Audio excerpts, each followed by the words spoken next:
Thank you, listeners. Can you believe it?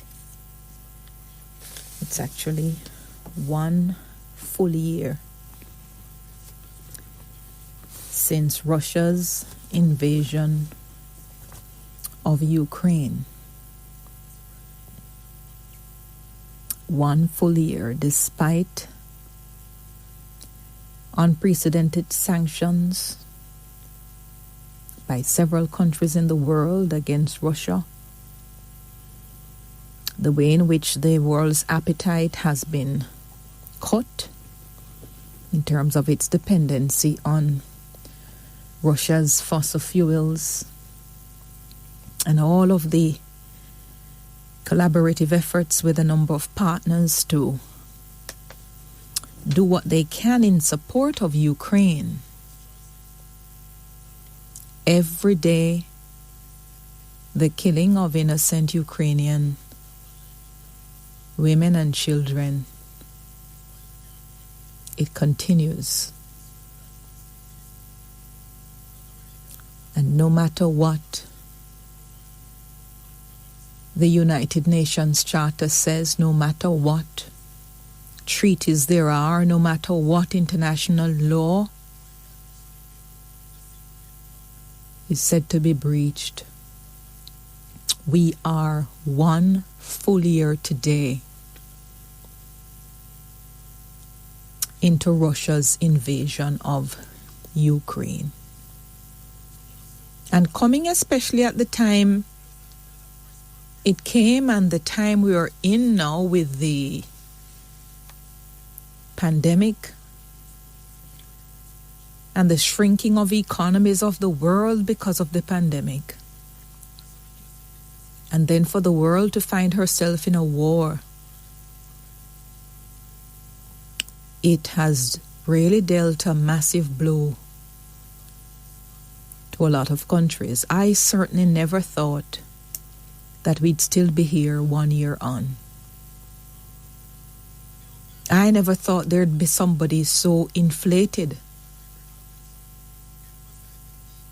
with his own sense of self-importance and bombast, and that he could have amassed over all of these years sufficient arsenal to do what he's been doing for 12 months in 21st century world after the history we've had with World Wars I and II. But here we are. And there's a way in which when the thing continues,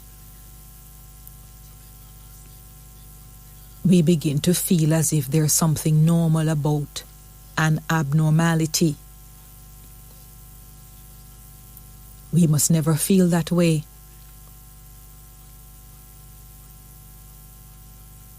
Yeah. I stand with the people of Ukraine. And I believe the people of Ukraine are eternally blessed to have at this time a leader in the person of Volodymyr Zelensky, who has from the very beginning led from the front, literally on the battlefield with the people, in standing up against this tyrant. What is it going to take? I do not know. And I see we continue to have our own terror here. The Observer screams this morning, shots fired, houses torched and cars destroyed in St. James community. After a night of terror, it saw residents cowering as gunshots rang out, 7 houses and 2 vehicles damaged by fire.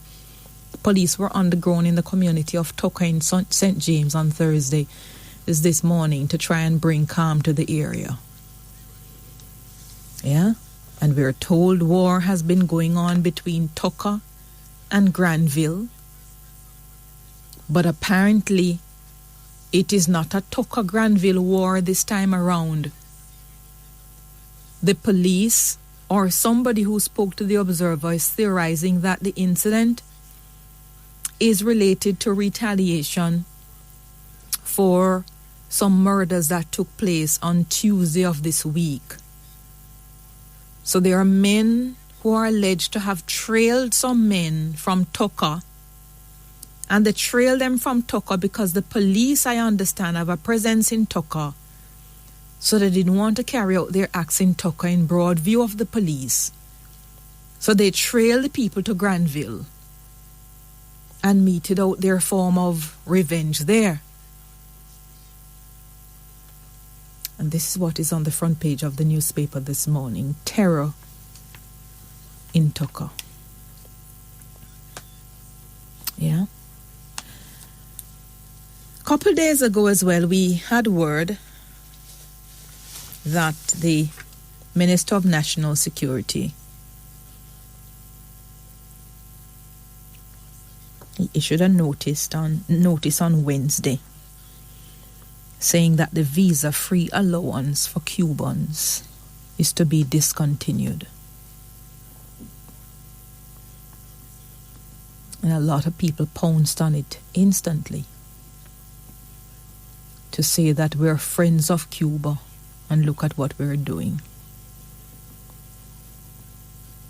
Without even pausing to get a little bit more, some people pounced. Only to see Andre Williams' report today, and we heard some more information yesterday, but Andre Williams in the Gleaner tells us that Cuba has expressed no issue with Jamaica's decision to end a special arrangement for visa-free transit for Cuban nationals. Transit. So apparently, there's always been this visa regime in place between Cuba and Jamaica. And between Jamaica and Cuba, in other words, for us to get to Cuba for any period of time, it is my understanding that we have to get a visa. I've not yet traveled to Cuba, so I do not know, but I take what is here now. But there was a decision some 3 or 4 years ago which gave travel exemptions to Cubans if they were in the island for a short stay to a maximum of 72 hours. This is where they're transiting and moving to another country. But for whatever reason, the indications are that some Cubans were using Jamaica in a way which was not intended, and they were heading off to Central America, and some of them making their way to the U.S.-Mexico border and then heading to the United States. And I can imagine it's causing all sorts of problems because immigration, as we know, has been a big issue for the United States. You need only to watch all of the elections for the last however many cycle, and you'll know that even the wall that Donald Trump said he built was a big issue in the election when he contested, and it remains so for Biden. So the security minister for Jamaica tells us that over the last 3 years, and in particular over the last year, there have been significant breaches of the visa-free transit arrangement by Cuban nationals.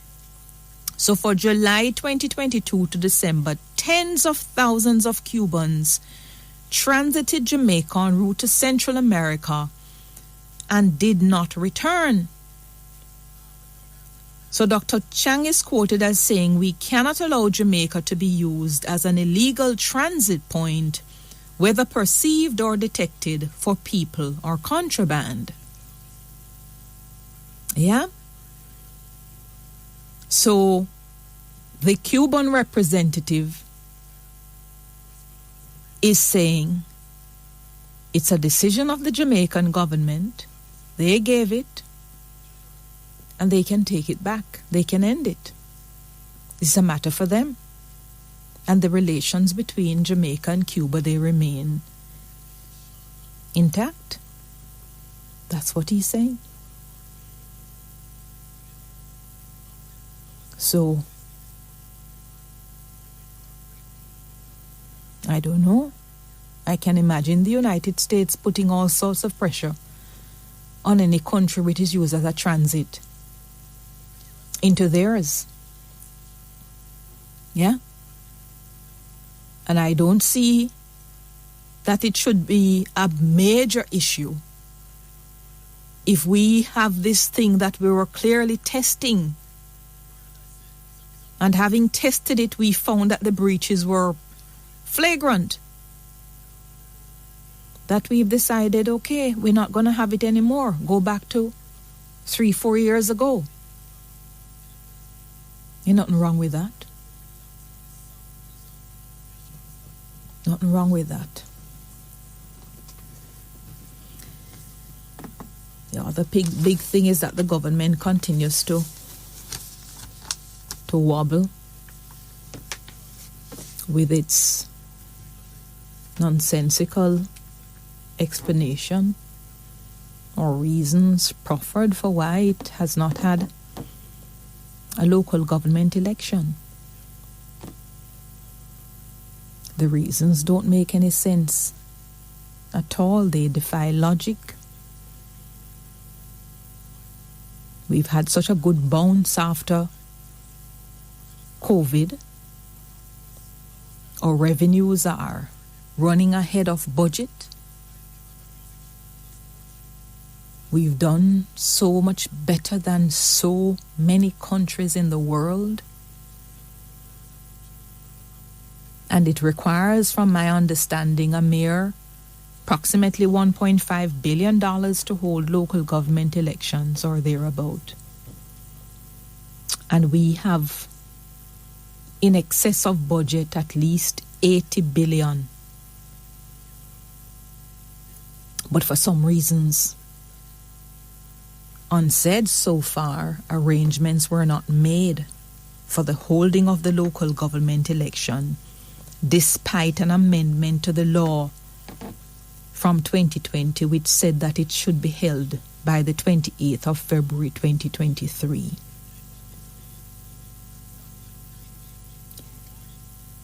And Prime Minister Andrew Holness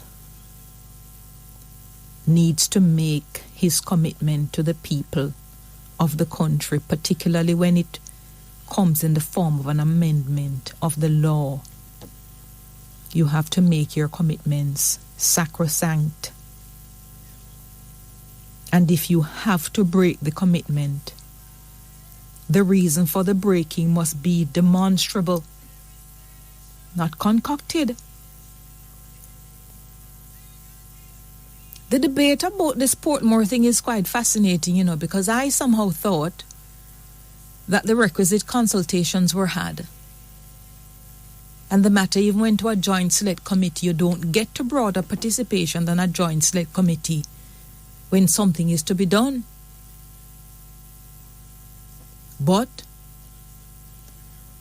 it appears that the numbers of people who appeared on Zoom during the pandemic with the consultation, it was less than 30 from what I heard in the parliament. And thereafter, I believe people were requested to either send in questions or make themselves available at some other time. So there may have been 2 or 3 sessions of consultation. And there are some interestingly nuanced views that are taken. I heard, for example, I think it's Robert Miller, who said that there are some people in one local government division in, I believe, South St. Catherine constituency held by Fitzjackson, where those people, though they can vote for the council of that division, they have no right and no avenue to vote for the mayor of Portmore, which is an election held. The mayor is directly elected, I put it in a better way. So there has to be, I think, some sort of getting back to the table and a fuller understanding about the construct of Portmore as it is now, and also to see whether there is a better model that can be pursued if there are some people who are disenfranchised from voting in the direct election for mayor, though they can vote for their councillor. But I do not know that these are matters that can be ironed out in 1 year. Neither should the holding of an election await that. Yeah, because some councils are pretty tired. There are a lot of people who have not prepared for the long haul for this fight for so many years. So get the election on the road. You made the amendment to the Constitution. You made the amendment to ordinary law. Honor the law.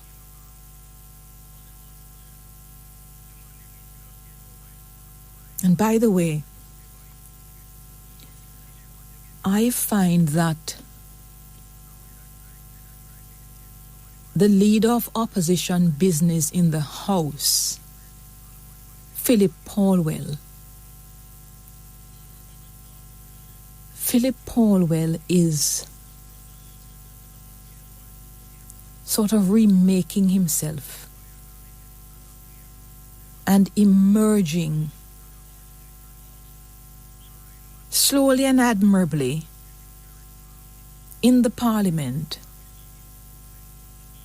as a voice of reason. He's made some really commendable presentations in the parliament. Presentations he's clearly taken the time to think through and to write down. And one of those was done on Tuesday in his opposition to the request by the government for further amendment to the Representation of the People Act. And you should watch it. Because what I'm getting from Philip Paulwell is a political maturing, no doubt because of I suppose as we all grow older, our hope is that we mature and that the maturity will be demonstrated to the people around us. But Philip Paulwell's opposition to matters in the parliament is not a contrived opposition. It appears to be genuine. And when he does take a point,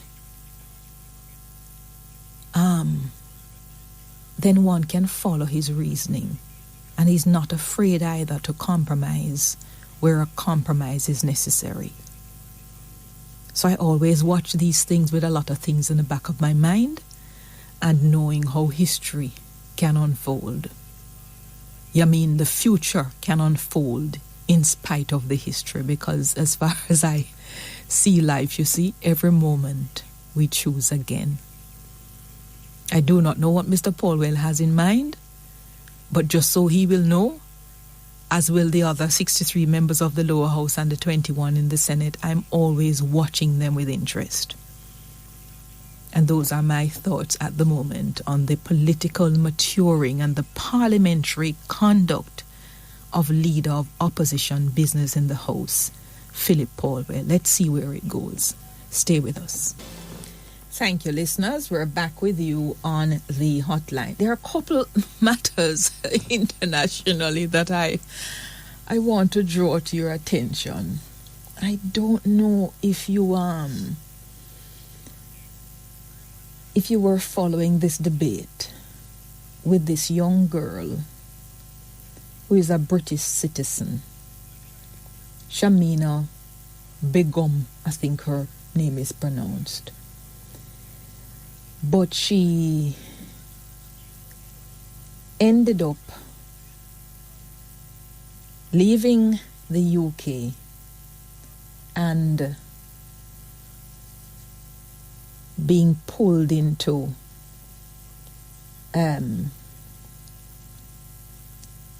to join Islamic State.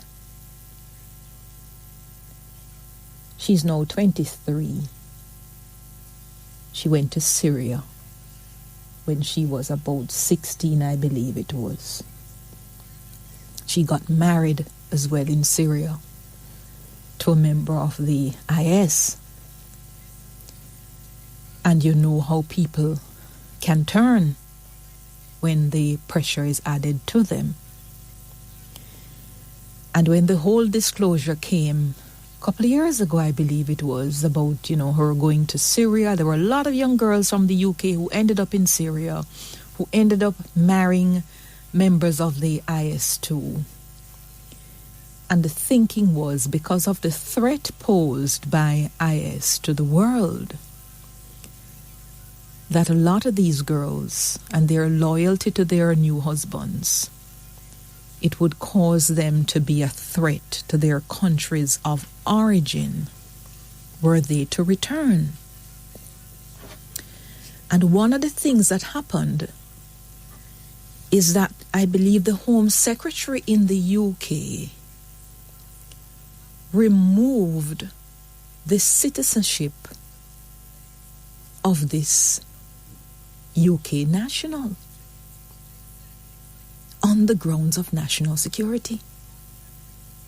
Removed the citizenship, so she couldn't come back into the country.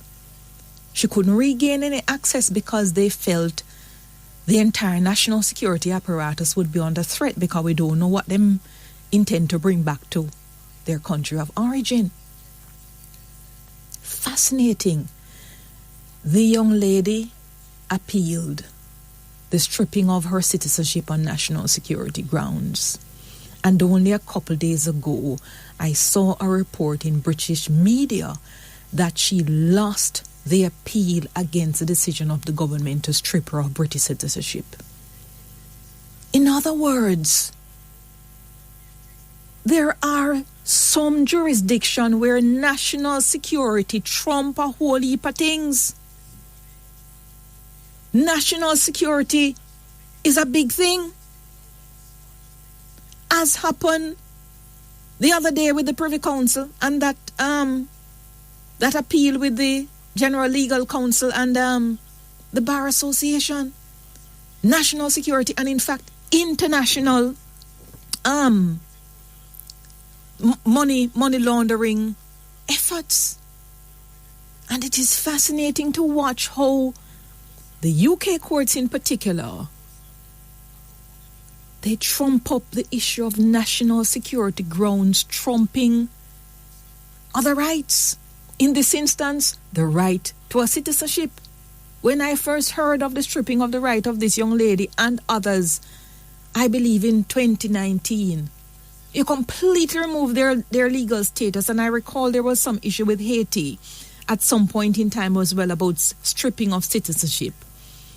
I thought, look at this. I never knew that, this could be a thing, because what does one become if one is stripped of citizenship of one country and maybe not eligible to be citizen of another? What happens? Well, the court said no. For the public good. Yeah? The government can remove the citizenship in certain circumstances. If it is for public good and it would not make the people stateless. I mean, I don't even know how that operates, because if you don't have any citizenship, then are you not stateless? And then certainly fraud, if the person obtains citizenship by fraud can defeat anything. Yeah? But it's fascinating read. Yeah? I haven't yet had the chance of reading the thing in full, but that I will do. The other thing I made mention of this morning with Derek is that there's now a case being heard in the Supreme Court of the United States about this Section 230 of a particular federal law, which has caused social media entities like YouTube, Twitter, Instagram, and some other platforms. It gives them sort of immunity from being considered publishers. And there's somebody who is challenging it. And we'll watch and see how that turns out. I have been on the record for years now in saying that it is my view that these entities must be designated publishers. If you cannot control what comes out on this medium, the medium shouldn't be available to you, because too many people are being harmed irreparably through the medium. And there are some people who believe in unbridled freedom of this, freedom of that. That's fine by them. As far as I know, rights will collide. And when rights collide, rights become restricted because there's no right that is absolute. But we cannot continue to operate in a world where anybody come out and say anything what them want. It used to be the case in England that if you want to talk in any way seditious language or whatever, you go into a section of Hyde Park, I believe it was. You go there, you talk, you can't say anything. This is the new electronic Hyde Park of the world. Or the new crossroad, or when you go across road, madman out there talk anything and people join in and laugh. It requires some kind of regulation, in my view. Anyway, we'll watch and see how it goes. When I've had the chance of reading it more, then I'll bring it to your attention. Again, this is the hotline. 876-926-2178, 926-8631, 926-7615, and 1-888-99-12080. Last thing I will say, there's an application that has been made by one Mervyn Cameron against the Attorney General of Jamaica.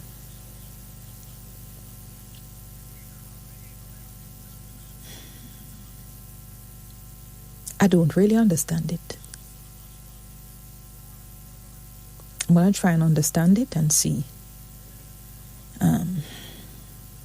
This is in relation to the appointment or the extension of the appointment of Paula Llewellyn as Director of Public Prosecutions. I don't understand it at all. But we shall see. I just got the papers to hand. 9262178. Hello, morning. Pleasant morning to you, Mr. Shields. How are you? I'm not doing bad, ma'am, and you? It's been a while. I'm very well, thank you. Well, Mr. Shields, I happy that you have acknowledged that the government, with their buffoonery in the parliament... With their what? Buffoonery. Buffoonery? Yes, in the parliament recently. How you spell that? In postponing the local government election. How you spell buffoonery? Mr. Shields, let's continue. Yeah. Mr. Shields. Oh, God. You can't spell it because there's no word like that. There's no word like that. I want to hear it, but there's no word like that. In 2022. Go ahead with your buffum talk about buffoonery. In 2022. Yes.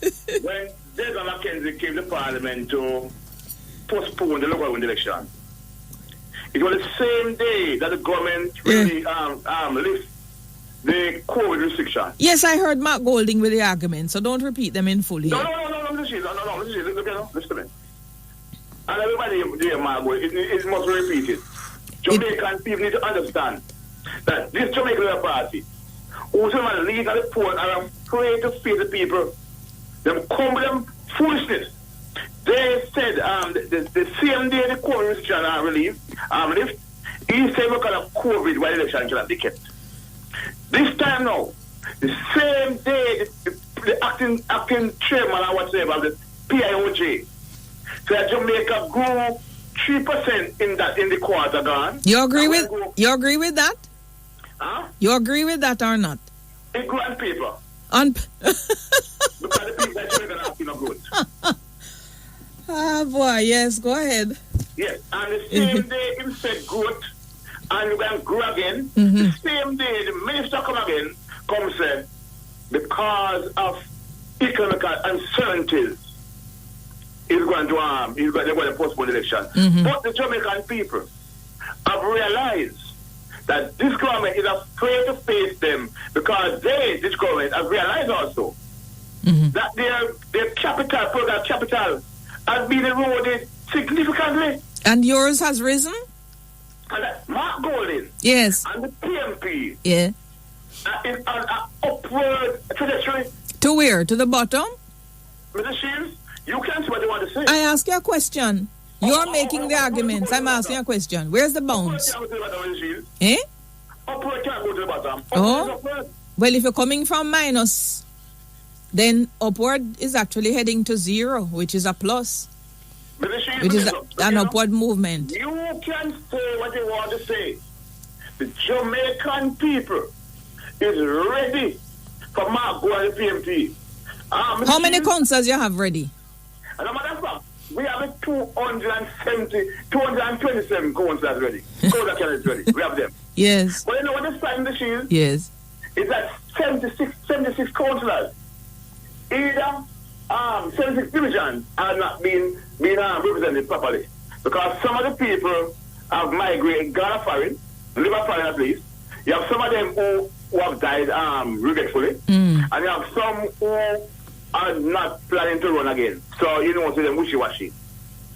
And these 76 divisions, the Prime Minister has no regard for these people. Because if they didn't have regard for the people, they would have make sure the election are held. Let the people decide who they want to represent them. But the government is afraid. But the Sheila, another point before I go.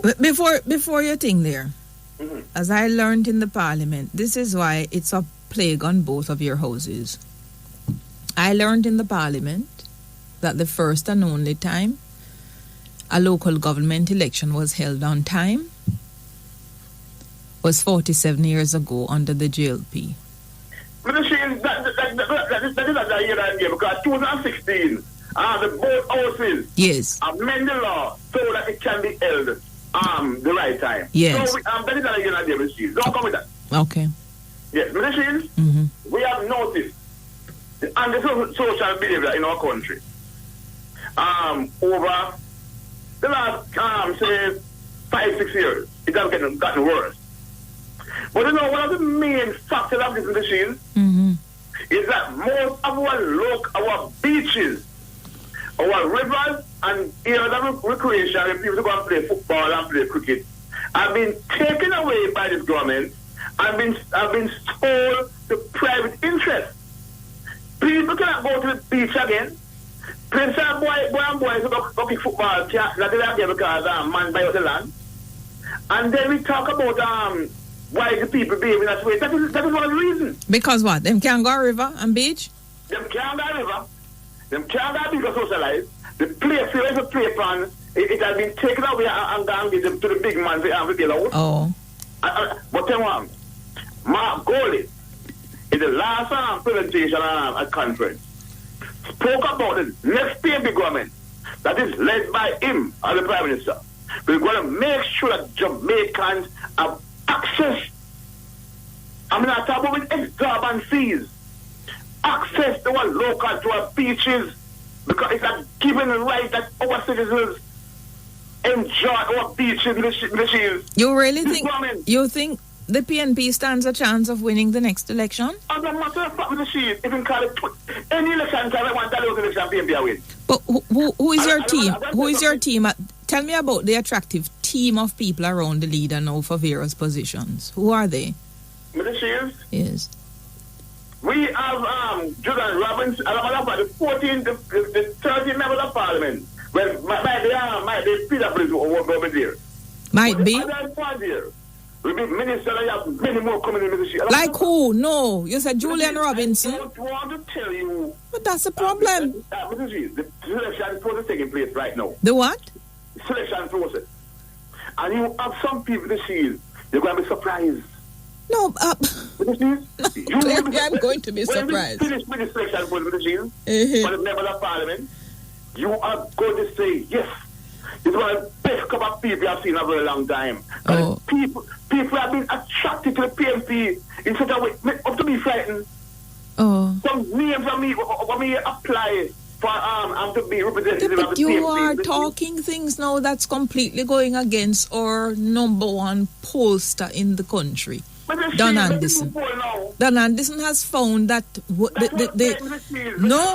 no, even the most recent one, the other day, I do listen.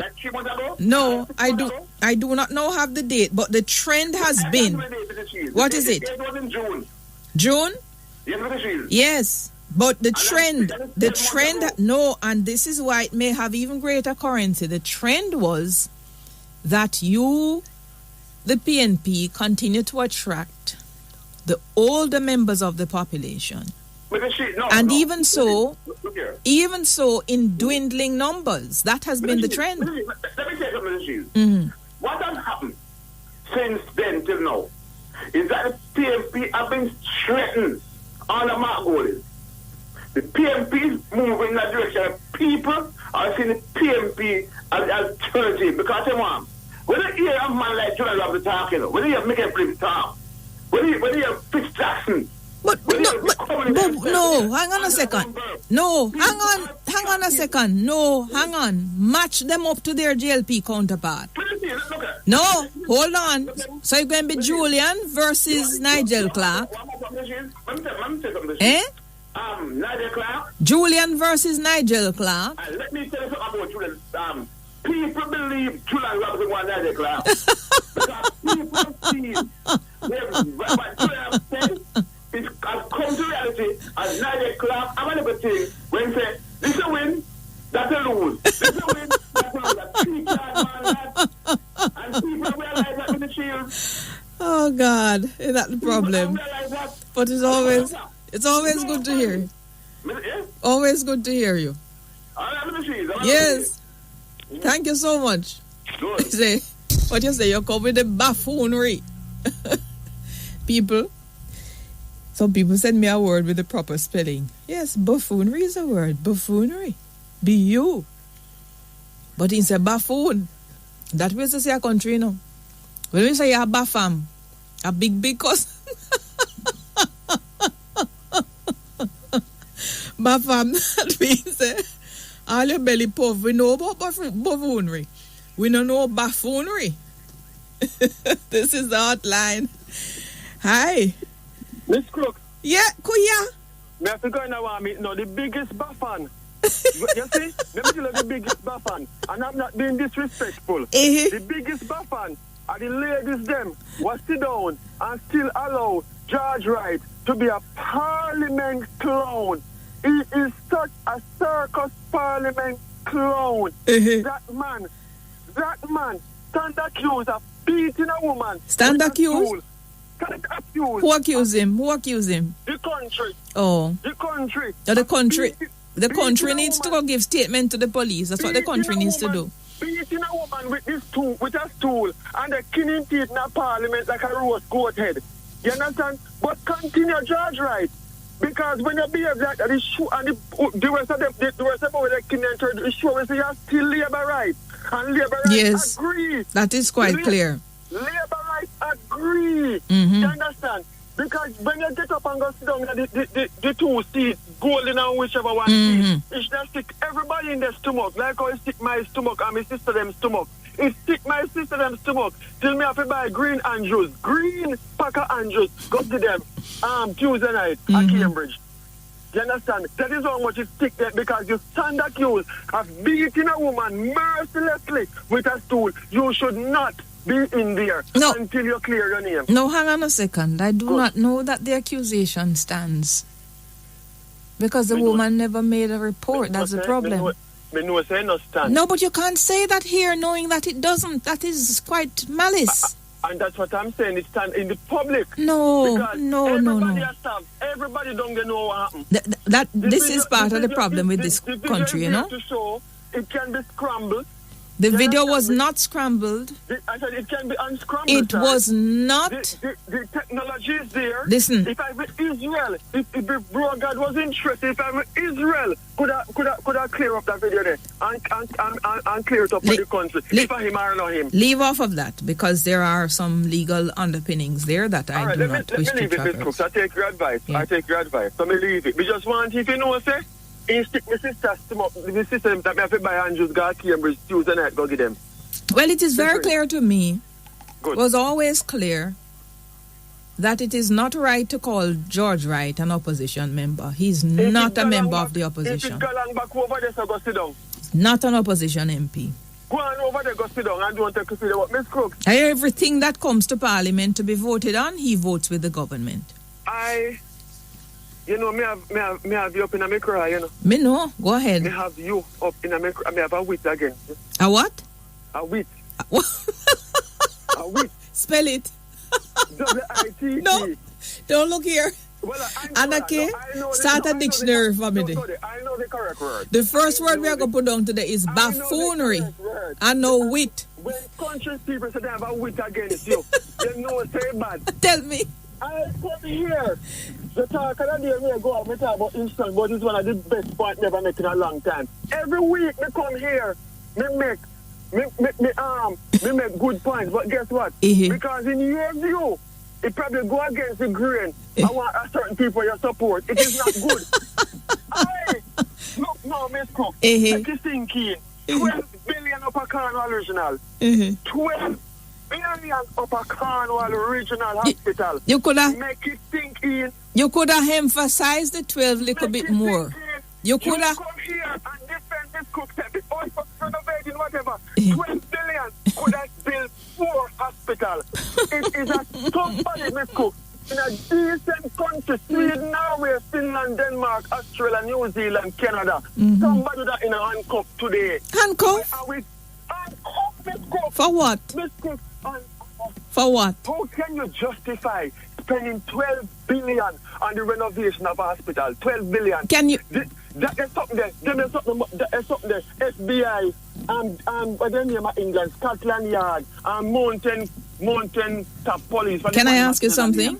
They must come here. Can I ask you something? I don't want them Russia and China to come here. Because if you come open the papers, open the books them, and look. And look on it. Look what costs 12 billion. This is a state. This was God Almighty, a man. And it's only because of this minister. Only because of the party that is in power. My friend, Miss Cooks, right down there, so. Yeah. The driver listen to you right now. Down there, so. Yeah. And 2 excavators there on him side. 2 what? 2 excavators there on him side. So I know how much money I spend down there. I know how much money we spend on my sister place right now, workman over there.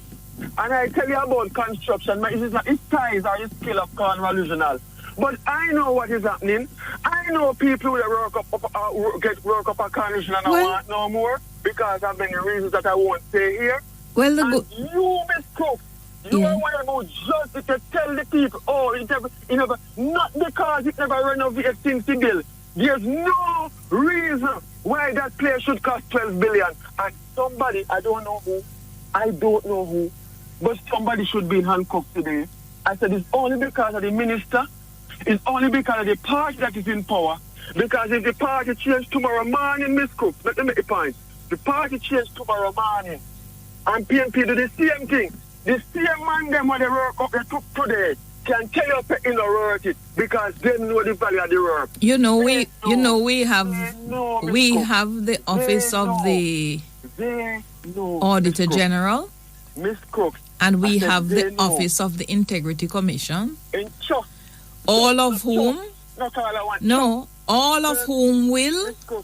will at some point in time vet the award of contracts and all of these things. Nothing will come of it because they've been talking about it from 2017. I have been talking about it from 2017. All when they keep the money to work, I go and make it walk down the long up there every day, go visit patients. All along, I tell you that something is wrong with that hospital. How can taxpayers park out 12 billion for renovate one hospital? What could have been 3 brand new hospitals? Because, comrade. You're not listening. But that's the point. You don't want to hear it. I'm going to cut you off this morning. Yeah. You don't want to hear?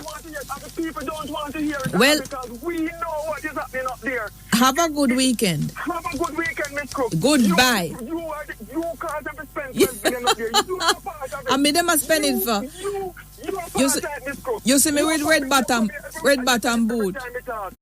You are a part of it. Have a wit against you. Goodbye. Have a great weekend. Have a part of it. On make labor get with murder. Bye. Bye. Margafoot. Thank you, listeners. We're back with you on the hotline 876-926-2178, 926-8631, 926-7615, and 1-888-991-2080. Right, so I'm on 8631 now. Hello, good morning. Hi, morning. 8631, hello, good morning. Good morning. I'm holding the hotline. You're on the hotline. This is Emily Shields. All right. Morning again. Morning. Who is this? All right. Who am I talking to? Who is it? Give me a name. Ian. Mm-hmm. Early last year or late the year before, there was an incident on the Old Hope Road, I think. At the bottom of Mountain View Avenue, I think, where two people died from a motorbike. Yes. Right. Yes, motorbike and had some alleged collision with police. Yes, the police. You had Miss Stephanie Lindsay. Stephanie Lindsay on the ear. Yeah, she reported the initial report said that the two persons they were shot by unknown assailants.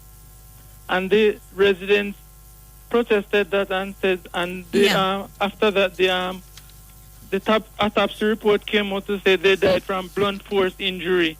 Yeah. That would actually support the claim of what the residents were saying.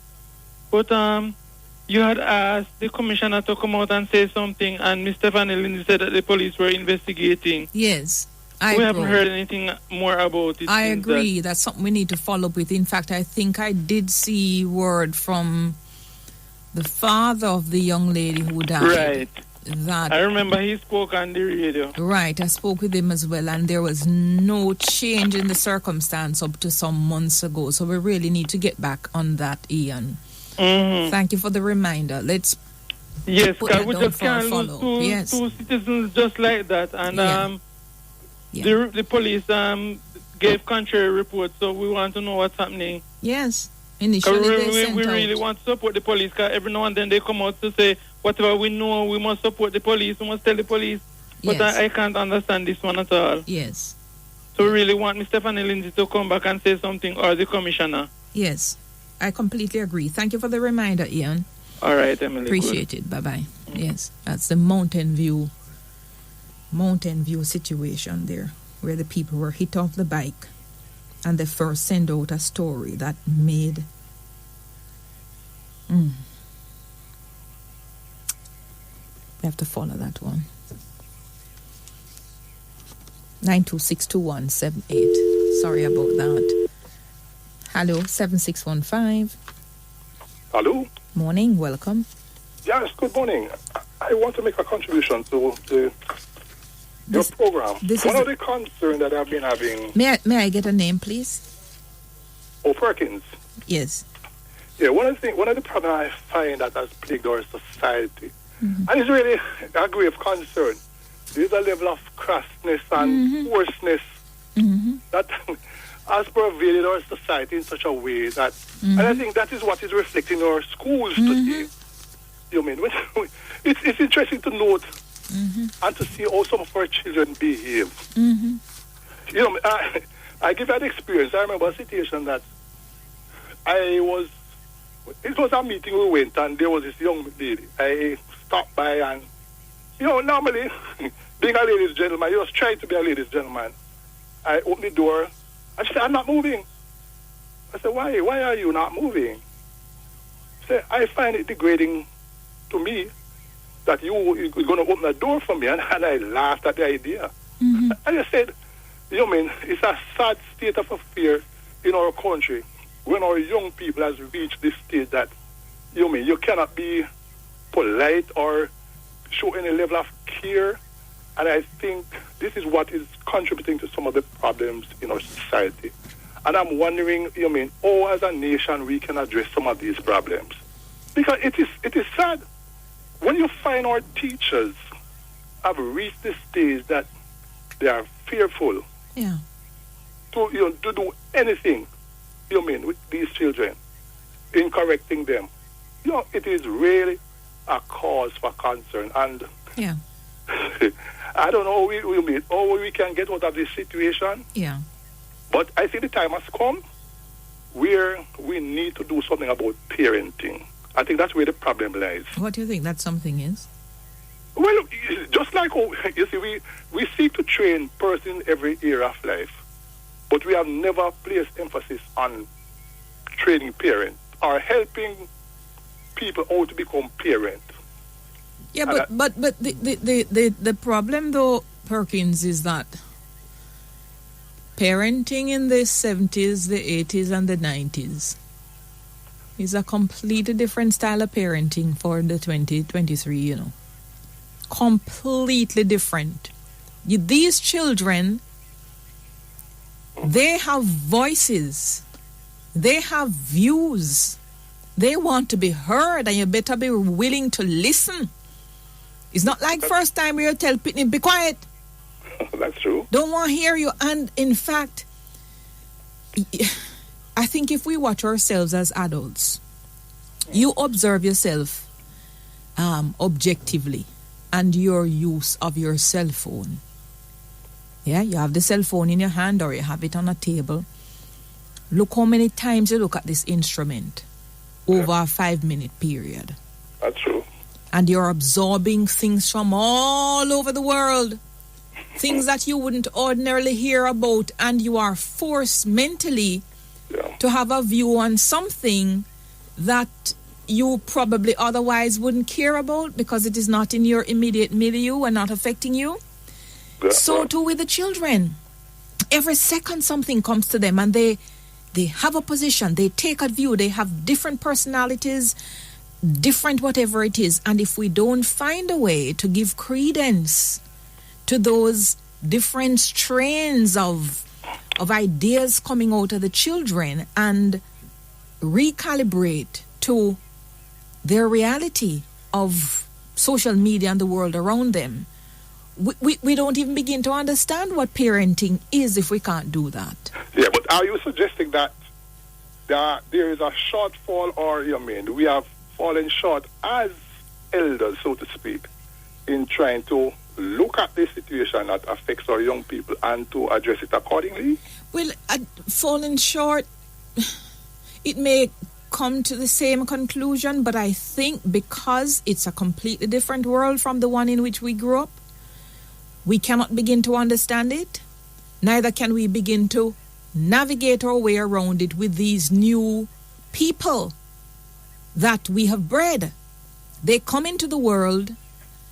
They are, as I said, more, whether we want to believe it or not, they're more socially aware because so many things are coming to them every second of the day. And we, as adults, are trying to deal with some of these things ourselves and believe that we are sheltering the children from the things, but we are not. And so the children are finding different avenues to express themselves, whether to make friends on Roblox or to whatever. And I just think that there needs to be a proper studying of the 21st century social media children and the 20th century parents who are themselves trying to understand the social media dimensions and to also bring up these human beings in a world that's completely different from the one in which they grew up in. I don't understand it. I'm struggling. I'm really, really struggling as a parent when you tell Pitney, go out in bed. The worst thing you do is leave a phone in a room with Pitney. Yeah, but wouldn't you agree, though, that there are many situations where you have parents today who they themselves don't even know the first thing to do in guiding their child or children. But that's the point. But not only that, Perkins, not only to guide the child or children, we can guide ourselves, which is why I gave you the example. Look how many times you turn and look at the phone, and if your child sits in front of you and does that, you start to come down on the... We all look on the phone every minute for... But look how many times we do it. Yeah? That's true. Well, I'll tell you something, and I'm going to close. We have a problem with leadership by example. I think that is one of the greatest problems too, because you find, I find what I'm finding happening too, even leadership and management, you find that there is not even much example there. And as you mentioned the phone, even, for instance, the usage of the phone in meetings, etc., there is no, how should I put it? People just... Poor phone etiquette. Yes, that's the word. Poor. Even if you go to dinner, I've never seen something so appalling. So absolutely disgusting. You sit at the supper table with people, 4 people at the table or 2 people, and it's like the people them just pull out them newspaper and read. On them phone. And the point, would you do that? Would you sit in front of somebody and 4 people sit down reading their books? It is so disgusting what has happened. We're not eyeballing people anymore. We do not understand proper etiquette. Everything is so manufactured, so fake. You're not living in the moment anymore. Cause everybody want to capture something for go post. Something not wrong with we. Sad state of affair. But No. It is, honestly, I just cannot manage it. It is my hope that, boy, as a country, the appropriate authority, whether it be the university... Not a country, it's a world. It's a world issue right now. We're in a crisis, eh? Yeah, we're in a crisis. Thanks. Thank you so all much. The best. Good. Bye-bye. No, but let me tell you something. We have to start monitoring ourselves. We need to take up, as I said to Perkins, an objective view of self. Some of us not sleeping well because we're going to bed with all sort of blue lights in our face. The first thing we do when we get up, a phone we are pick up. Phone ringing all throughout the night because somehow we don't feel we can lock off to allow the body to do what the body needs to do to repair.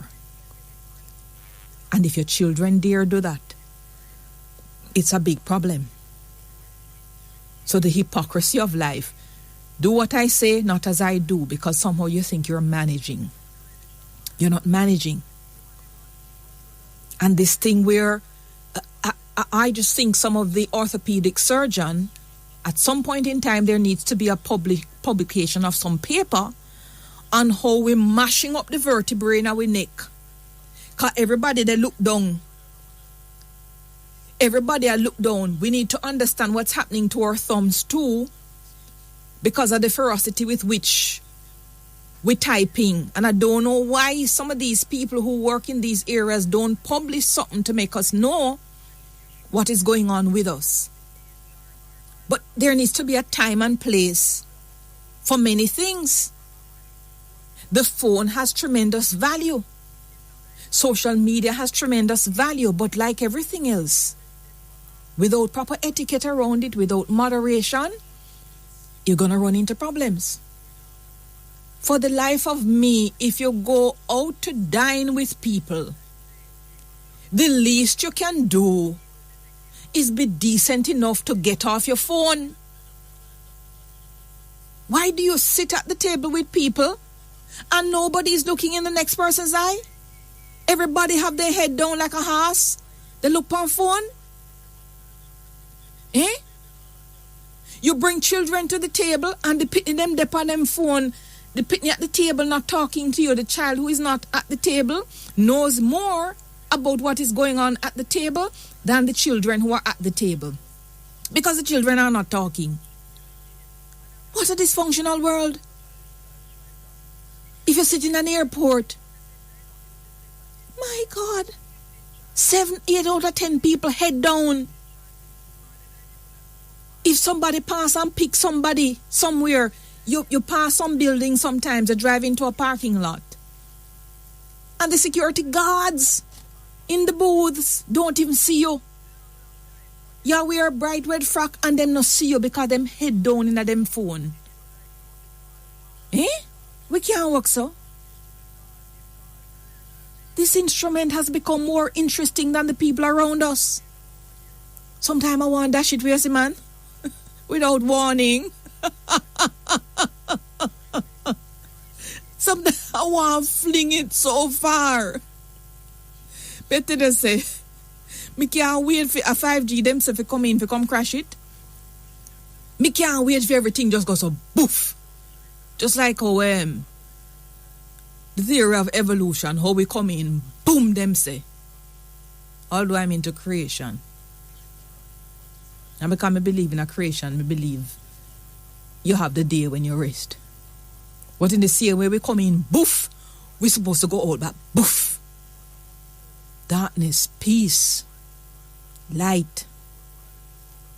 And if you find yourself not taking a break from this thing, go check your mental health. Something wrong with you. Anyway, that's my buffoonery for the day. And I don't have any wit against you. Conservative boy, comrade. You put them mark like a conservative. Yeah? Every day you come here and chat about money, pan Carnival Regional. Let me tell you something. You see all the other day they said table $1 trillion budget?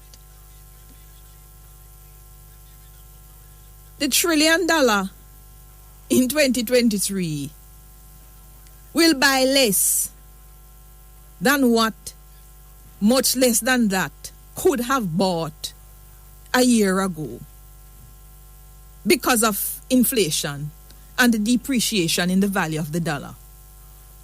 So that is one thing. Don't make anybody fling up quantum in front of you and fool you. Look at the value for money. Look at what is necessary. One of the things we have to look on is how people do not maintain structures. We don't maintain ACs. We don't maintain buildings. You don't maintain lifts or elevators. You put them in and people just go and pop and expect them to work. Nothing I hate more. You head to the elevator today and you look, the button outside a pop off. Tomorrow you go button pop off and nobody no come fix it. Nobody no come put a little oil in a whatever is to be oiled. And when there's something broke down now and you're here because of the failure to maintain, it cannot be repaired. It has to be replaced. People come on and bawl about the value, the replacement value. If Cornwall Regional money ballooning to this quantum, it means that it was in such a state of disrepair that much more than was anticipated is necessary. And the people who are supposed to investigate will investigate. So if short pants will wear at some point in time, short pants are going to wear. I don't encourage nobody for them short pants, whether you have maga foot or not. So if you think it's about me no want somebody if you go in a short pants like me, can't stop people from going short pants. Anyway, enough of me. 8631. Hello? Hello? This is the hotline. Who is this? Good morning. East Central? Yes, please. What a long story you come with now in a 3 minutes. How me I go work this? No, man. I don't know you go work. You make work one easy one. Mm-hmm. So they wanted to look at the goal of justice. Mm-hmm. Yeah. And this newly created era in Clause 7.2 in the new proposed bail bill. Mr. Emily, what is your views based on that? Because let me outline it to you. In era circumstances under SOE, Zozo, state of emergency or like that, person will commit the crime, it rises to whatever era. So you're not supposed to get no bail. Do you support that era? What does the clause say? Oh. created 72 special provision in relation to defendant charged with the offense of murder where self-defense does not rise. Does not arise. Mm-hmm. Yeah.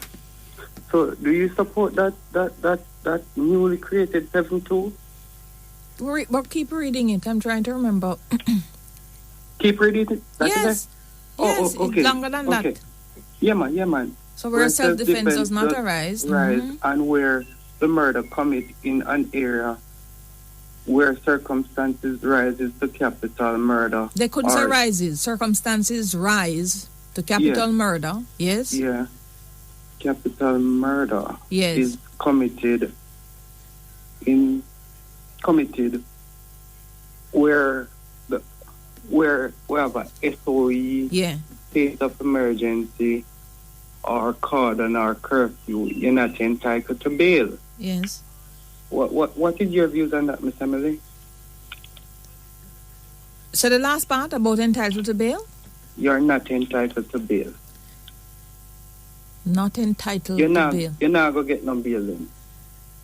Well,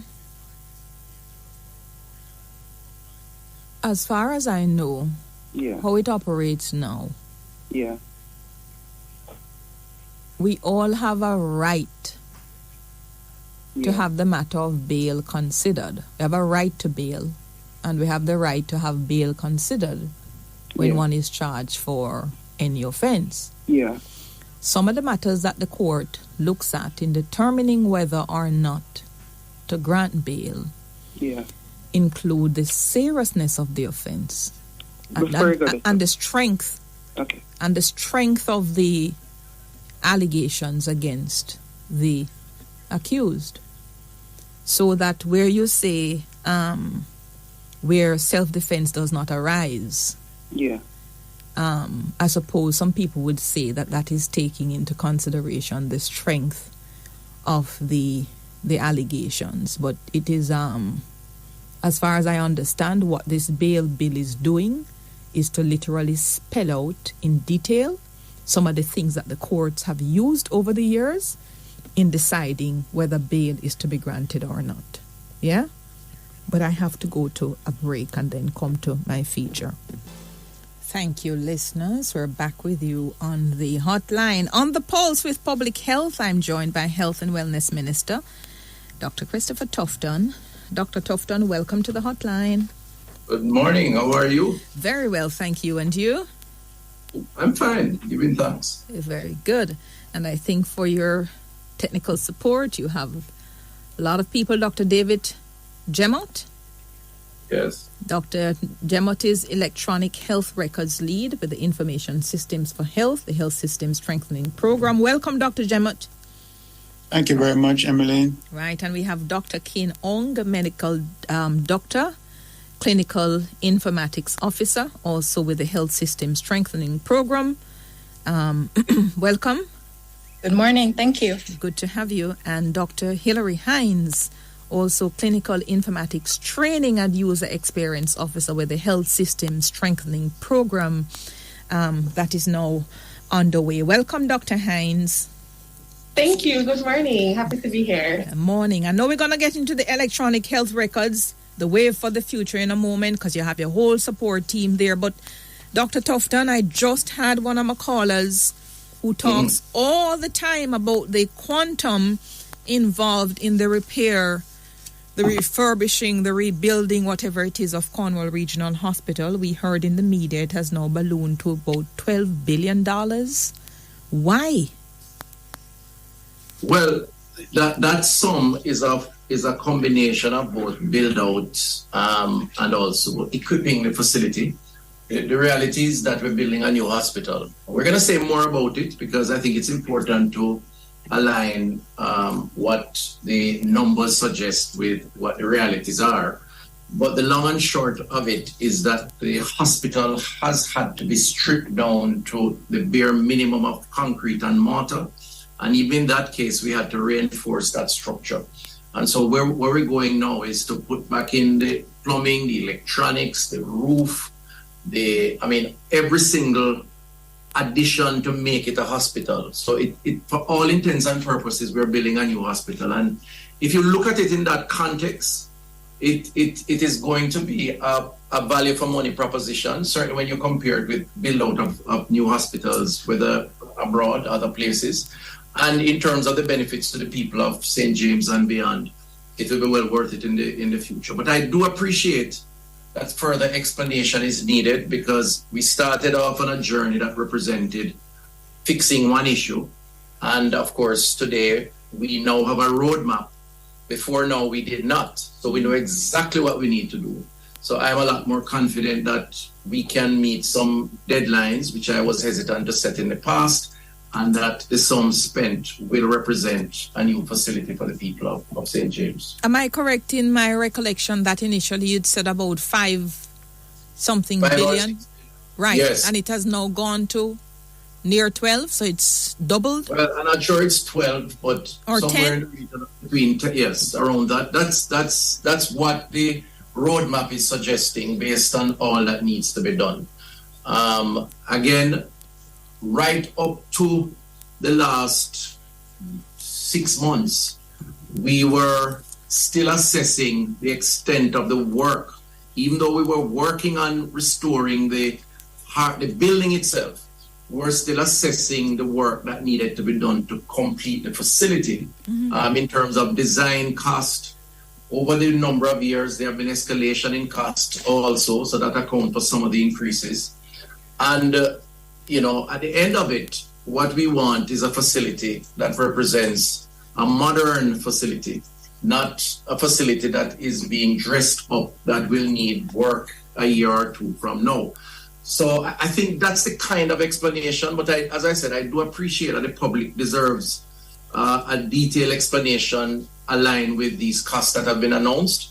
And we're putting in place some measures to ensure that that discussion takes place going forward. What we're happy for is that the government has made provisions in the budget to support the build-out because of the importance of the project, and that ultimately the people on the ground will benefit, along with Western Children, which is right next door, which is being built out also. Provisions made in this budget for 23-24 fiscal year?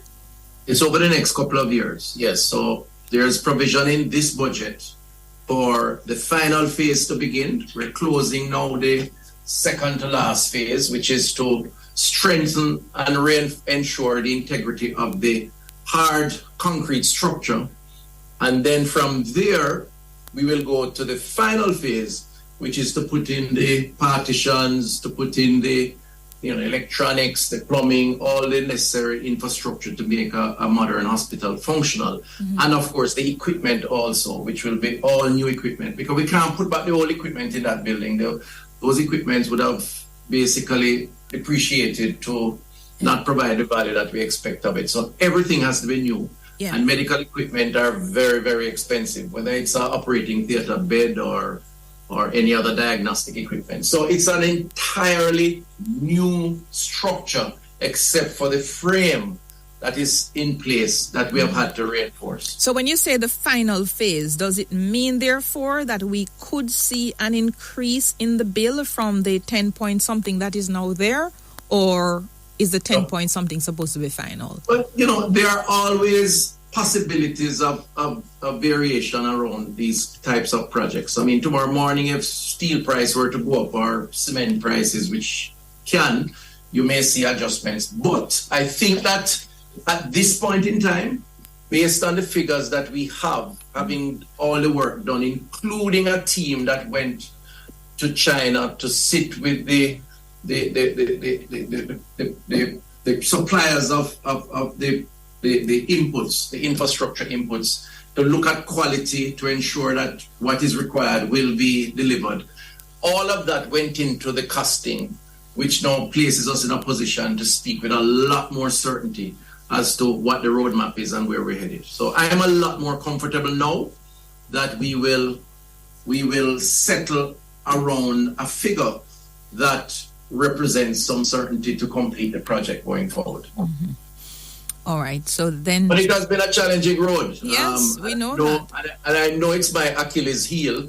I know that is a basis on which I'll be criticized, and the government will be, because it has been a long road. But the truth is, Emily, we inherited a collapsed institution from years of neglect. And, you know, it's what we have tried to do is to correct it, but correct it in a way that doesn't create challenges in the near future.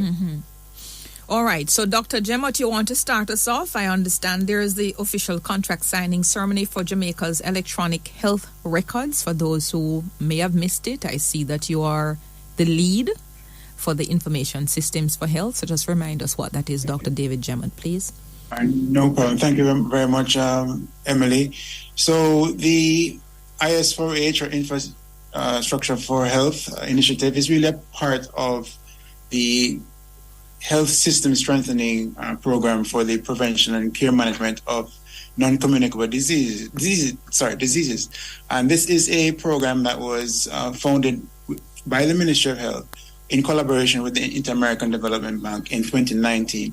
And the electronic health record, along with telehealth and something called the chronic care model, are all central parts to what we refer to as component 2 of the project, which helps to policies and infrastructure in terms of electronic and the chronic care model to improve the care of patients with NCDs. And there's the component 1 aspect of the project, which I'm sure Minister has spoken about, which involves the building of new facilities and the renovation of some. So, you know, Spanish Town Hospital is going to get a brand new building. And if you come to the signing ceremony, you will be able to see the physical model and the 3D renders of such. And a lot of our health centers, especially in the country aspects and rural aspects, not only southern, southeast, but northeast regional health authorities will be getting, in some cases, new buildings, and other cases, refurbishment.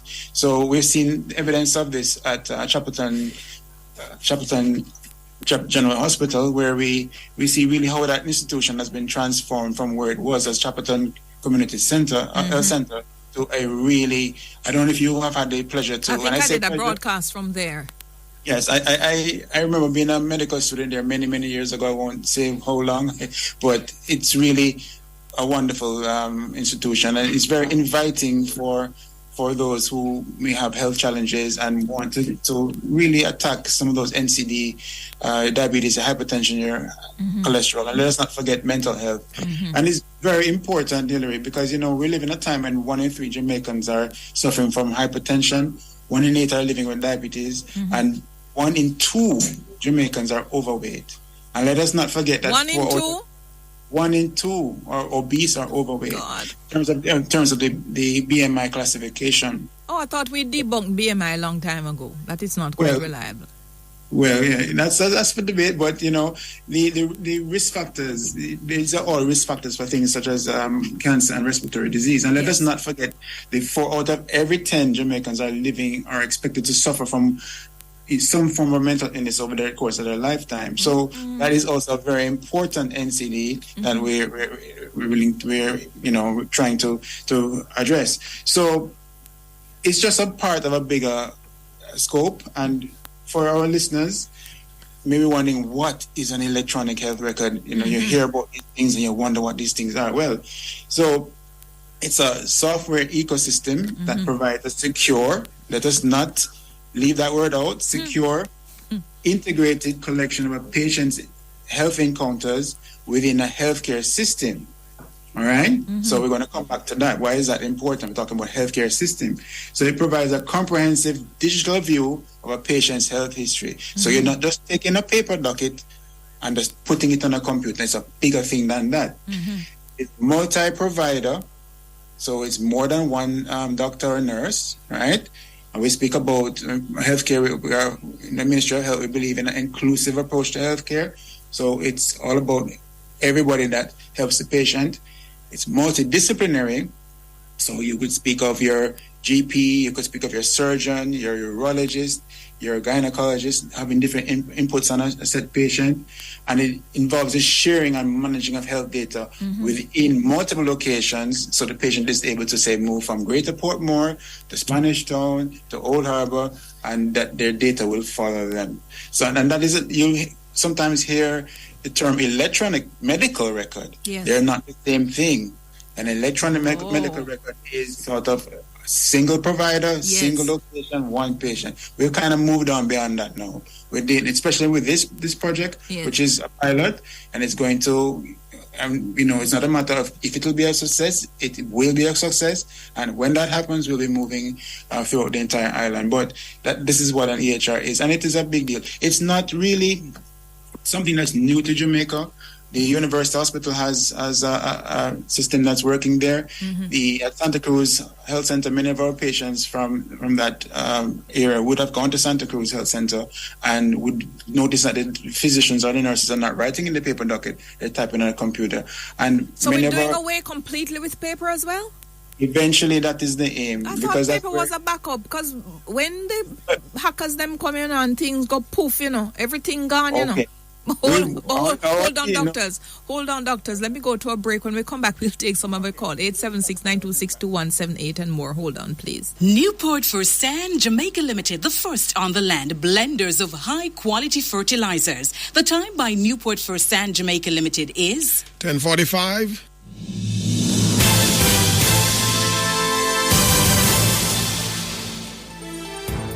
You're now listening to Emily Shields Talk with Substance on Hotline. Radio Jamaica, active for the good of our nation.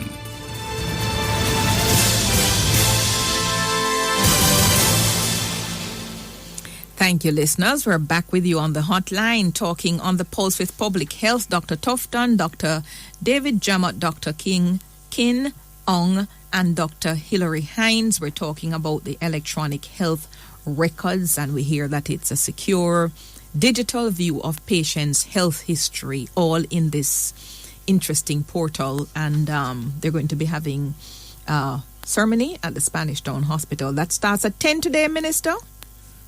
Yes. Right. Okay, well, it should be about now. That's next Tuesday. Oh, next Tuesday. Right, it does say next Tuesday. I beg your pardon. Next Tuesday, that's right. Okay. Yes, so just quickly before we hear if there are callers with questions, you say that you're doing away, Dr. Jamot, with paper? That's a very good question, Emily, and it's something that we need to really speak about, because obviously we have in our public facilities, we have thousands and thousands of health records and dockets and so forth. We always have to remember what is the most important thing is patient safety, patient care, and having the data to treat our patients and make them feel like the kings and queens that they are. So, yes, we'll be having this system implemented, but our paper dockets will not be going away overnight. They'll be there as reference, and there will be a way for our folks who are using the system to have them always available until eventually one day they will be replaced by the electronic system. So this is a model that is present all over the world, and we don't even need to go overseas. If you look at Santa Cruz Health Center, they have a little room now with a few little one shelf of dockets, and they're using this thing from 2014. So, and similarly at the university as well. So overnight, we will not have the dockets just disappear, because that would not be the best thing to do for our patients. But we are moving towards that future, that one day we will not be speaking about paper records, and just like in the States, Canada, UK, and so forth. I'm sure you agree that our patients and the people, our citizens, deserve that benefit, yes. Yeah. All right, let's see if we have any callers with questions. 876-926-2178, 926-8631, 926-7615, and 1-888-991-2080.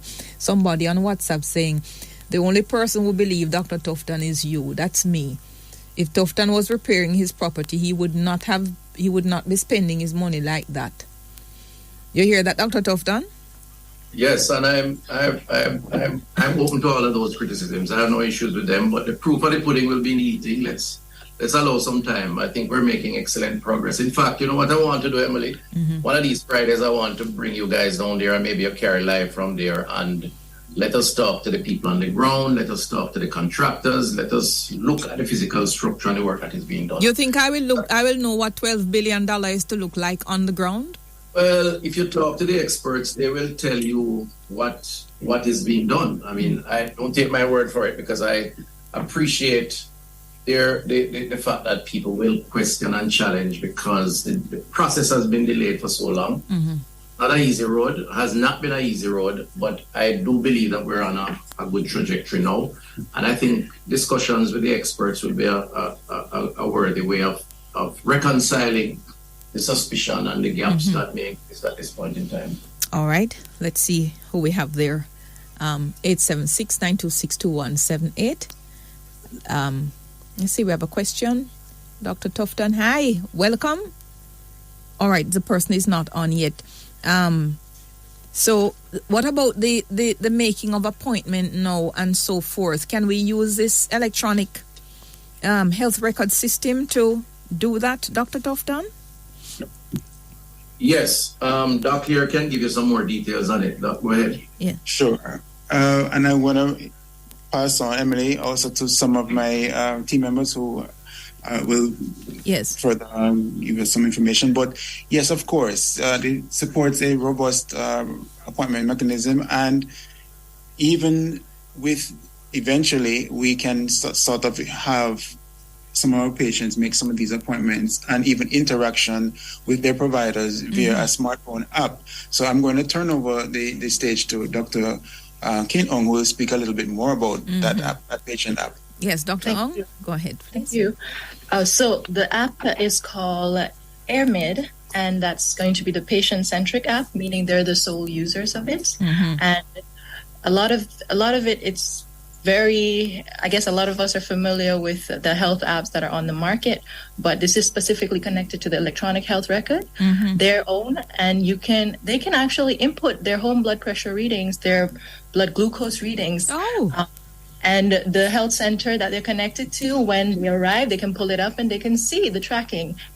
As well as they can, there are additional capabilities of being able to message their doctor, who perhaps might be assigned to respond, and for any concern. So especially somebody who's pregnant and they're having a concern about what they could take because they have pain, they could message and somebody at the institution can respond. That kind of feedback is also available. Right. But is there anything at the moment, any sort of a standard operating procedure that has yet been established to say if you upload your BP reading and you're supposed to be interfacing with your doctor, then the doctor is going to say within 24 hours, 48 hours, I need to respond to this patient? Or can the doctor respond to the patient versus the AirMed app? So there will have to be policies in place for this, but what I'm explaining to you is the capabilities of the app as we receive it from our vendor, who is TPP, the Phoenix Partnership from UK. Okay. Oh, very, very interesting. Just hang on a minute. I have eCentral, who has a question related to health, and then I'll hear from Dr. Hilary Hines. Tell us what you think we need to know about the system. Yes, eCentral. Morning. Again, Mr. morning. Tufton. Yes. Mr. Tufton, thanks for the Delphi clinic still. But I have two more issues. I have the vaccination incentives.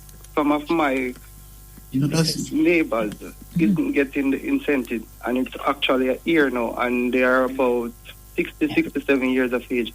And I have a next medical negligence coming out of Cornwall Regional about 10 years now, and I can't get anywhere with it.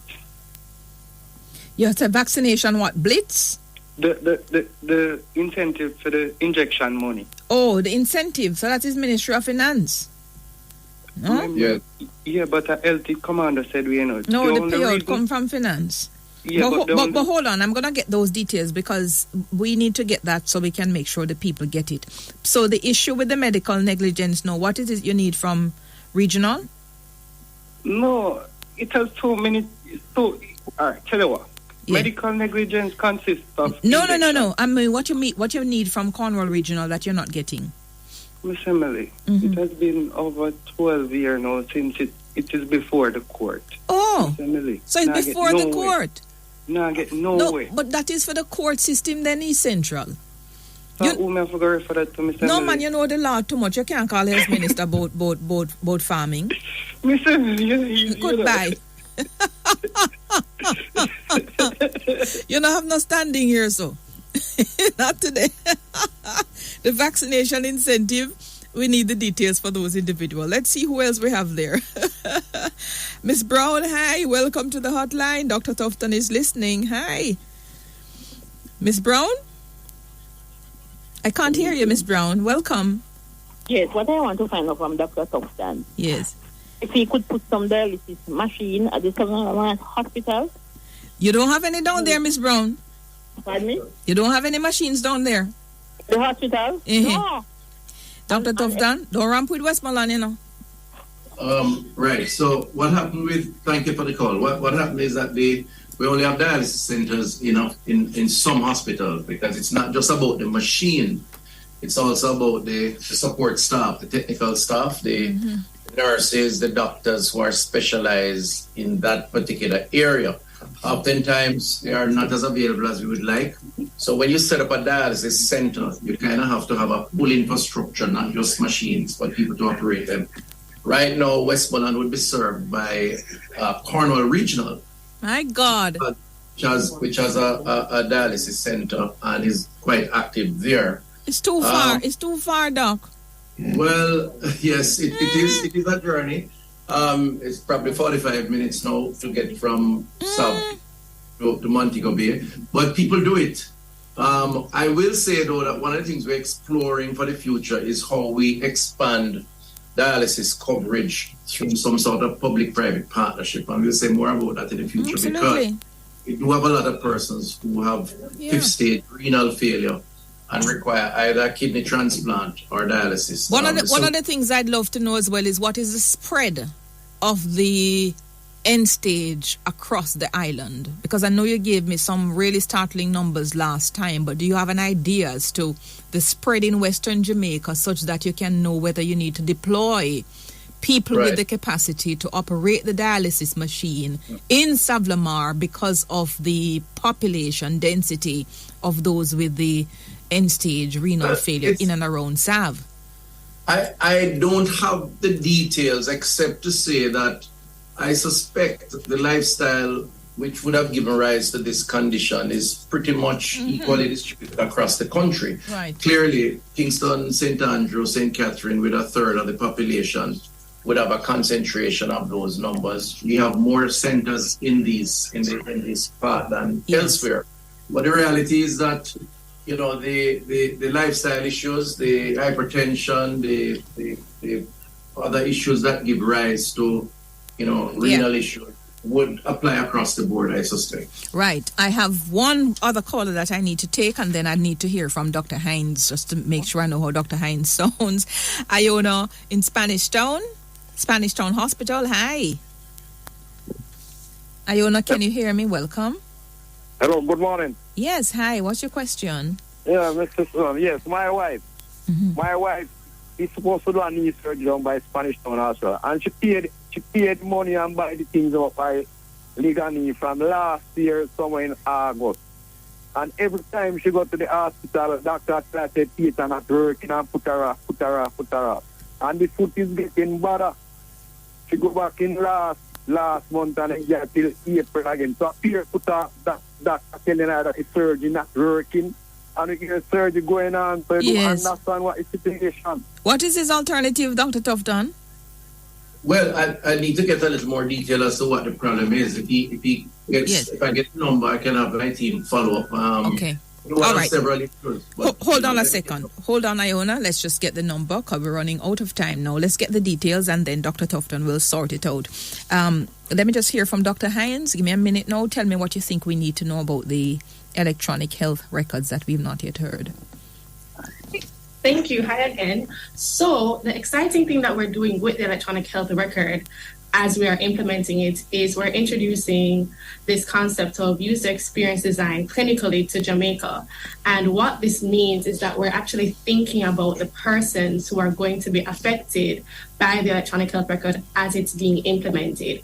So we try to empathize with them. That's what we do. And we understand where they're at in terms of how they're working now and how we can come alongside them to support them in this big change that is going to happen and make it as seamless for them as possible and give them a delightful experience and empower them in their healthcare experience, not just for the patient, but for the providers as well.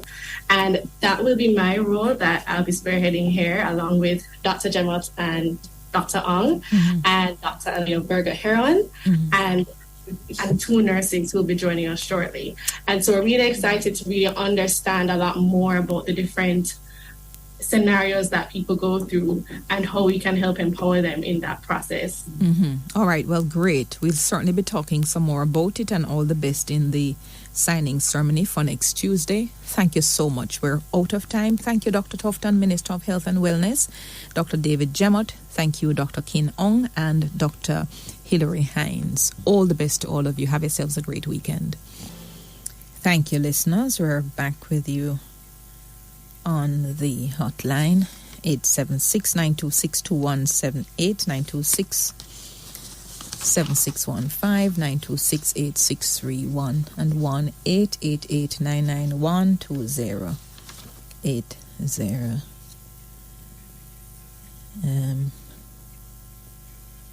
This Denise Daly, I'm looking at a picture of her. She always looks so nice, you see. Always so well put together in the parliament. Look like she has a really nice seamstress. Beautiful. 926-2178. Hello. Shirt sister. Shirt sister. Wagwan, I know, shirt sister. Wagwan. Wait, were you? Morning to each and everyone. Morning. Good morning, Jamaica, and good morning to my beautiful parish and over. Shirt sister, you couldn't tell me, say, it's the Prime Minister when PR the council them. Don't send and to vote against Lisa, and that means that if you no call election, you don't know they don't pay their money. What? What a banga wrong. Say what happened? Eh? What you say happen? Me say, me never know say, away me Prime Minister. When PR the council them. The PNP council. Affect them against Lisa Hannah. Who's it so? You know, remember when PR the council them done there? Not a soul pay them off. Lisa Hannah. Lloyd Gary. Let me know what when the Prime Minister will do it. What make you say the Prime Minister do it? Then I must him when do it. What make?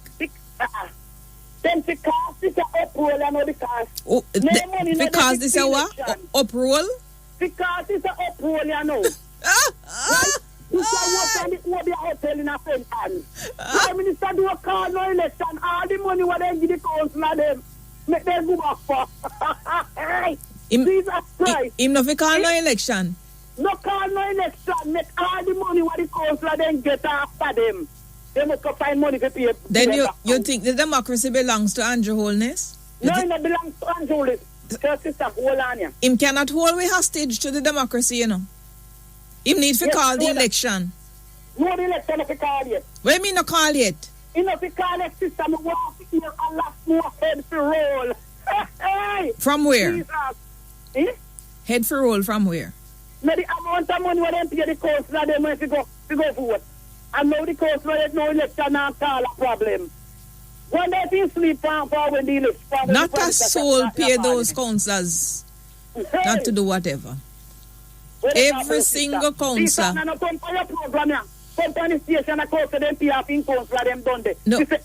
No, I don't remember. No, I don't remember her saying that. But even if she did. Don't worry yourself. They just send the committee up, you know. Sister, me a proper report, you know.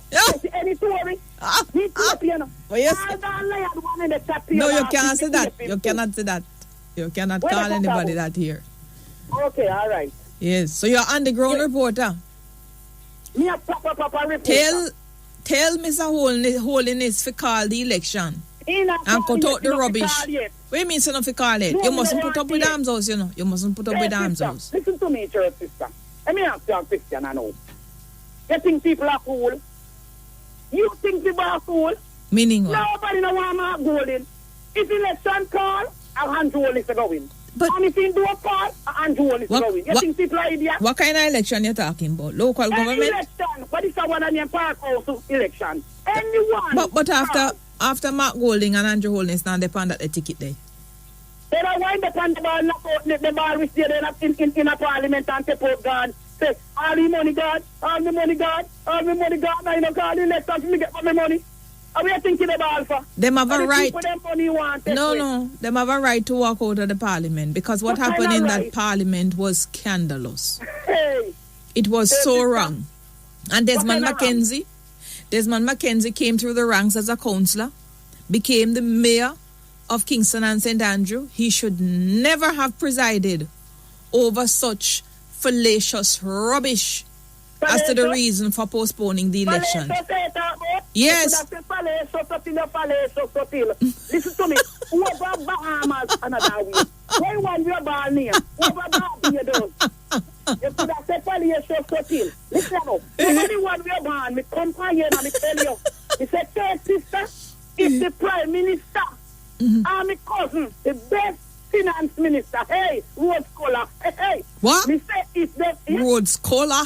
Rhodes Scholar. You call him long distance dollar. Rhodes Scholar. And the prime minister never pay civil servant like how Barbados do other day. The prime minister because of him living at the sea out there. Who is your cousin? Who else my cousin? The most educated man in Jamaica. The most my cousin name. Then when him turn your cousin? The man named Clark and the prime minister wear Clark's boots. Then he was related. Clark. He was related to Roger Clark too. I mean Roger, Uncle Roger Clark. Roger is my cousin. Roger, so when me went boy, I mean, I want a whole bag of rice. So you're telling me, you know, because Nigel Clark named Clark, him related. No, him related to Andrew because Andrew wear Clarks. He related to Andrew because Andrew wear the only boots that mean righteousness. Clarks. Hey. Oh. And Roger Clark was the proper Clark. And now, the Rhodes Scholar, the most educated man in Jamaica, Clark. Are your cousin? I'm my cousin. Don't forget that part. My cousin. That I'm drama. Bustamante Alexander, a.k.a. Bustamante. Clark. Today. Clark. Are your cousin? I'm my cousin. Alexander Clark. Changing name to Bustamante. Clark. Are you related to every Clark? I'm related to every Clark. Clark booty made in England. He even do the hey, sister, what a weird in the stone. What a weird in the stone, your king. Femi King. Everywhere you go. I cannot wait for the Republic. I cannot wait for the Republic. I must tell you that. Oh, Jesus, God Almighty. Not my king. Yes, sister. Listen, you know, I want a message to Mr. Minister of Tourism. Mr. Tourism, here you're talking. You're going to bring more hotel for me. You know, she said the hotel has sent and they sacrifice the workers them. So me born, me never saw hotels more people dead so. You know you about this is the Palmyra Hotel. Palmyra? You never hear Palmyra? Here. Prince Bayapay, Palmyra. You know about Prince Bayapay percent and Prince Bayapay. Prince Bayapay. I want to you. You know what the name, sister? The place named Prince Bayapay. Percent and sister. Every week the people them dead at there. The workers them they sacrifice. Hold on a second. And I can write down this. Prince Bayapay. Prince Bayapay. Bayapay. Hotel percent and the hotel. Prince Bayapay. You write down, sister. On this day, hold on a second. Let us make a proper note. The 24th of February at 11:20. 2023. 2023. New word for the hotline lexicon. Prince Bayapay Hotel. Prince Bayapay Hotel in a St. Anne's. The hotel. It's telling you the amount of people that dead up there. It's why you're the last thought. It's one to you. Oh, Jesus. I see your story in a church. It's a real buffoon. We publish a program today. Prince Bayapay. Daniel, sister, they take the things to joke. Sister, the people that said dead up there, so. Manager the class, what Jesus tell him? Work I want to chill out, I want to work today. Prince Bayapay, kill me. Prince Bayapay Hotel, if you're right, you don't remember it. Oh, you remember the hotel name? No, it's so sad about what's happening to the workers. Really sad, but me no know. You know, sacrifice and sacrifice them up there. I don't know about that. Hey! Me no know. So, when you don't care two fold go down, they go kill. A percent really Christian percent and see him good on there. Hey, a percent, Thomas. Cut and clear. You have to cut and clear down there. You can't manage a big order there. No, me can't manage that big order there. Tonight, what you need to do, get your pan of water. Get your pan of water and go midnight. And do what? Pin your roll. Pin your roll round the water. Me not class to do over there. Me a fool and me no want dead yet. Somebody. You want to live and not die. You want go heaven. You want go heaven and you no want dead. Me no understand my Christian. The Bible not tell us that someone with a God still there. They caught up in the rapture. Me want caught up. Me not go up there. Nothing to do over here. Me no want. I want to get somebody get caught up in the Bible. I who that? Asha or Jah? Elisha. Yes. There's no more Elisha. If you want to see God face, you have to dead. So me love how Christians raise for dead. That won't be you, because you're too big and fat. We just talk about non-communicable. Non-communicable diseases.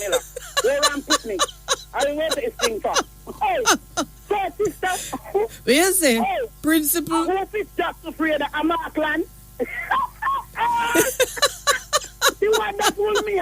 Hey, it's just the ball yesterday. On the mirrorship. We say, run Markland, run up for your feet. That me a put more Markland action, Edward. Markland, what is action and on it? Yes, sir. Good man, just good. Fitz Jackson is right on this sport more business. He's right. Fitz Jackson will lose his seat in the next election. That is what Big Rob say. Listen to me. That is what Big Rob say in the parliament. Right. If George Wright win on next election right now, Westmoreland he win. Come on, nonsense. Well, Bambai we always see. Look, sister. Look when the sun is hit.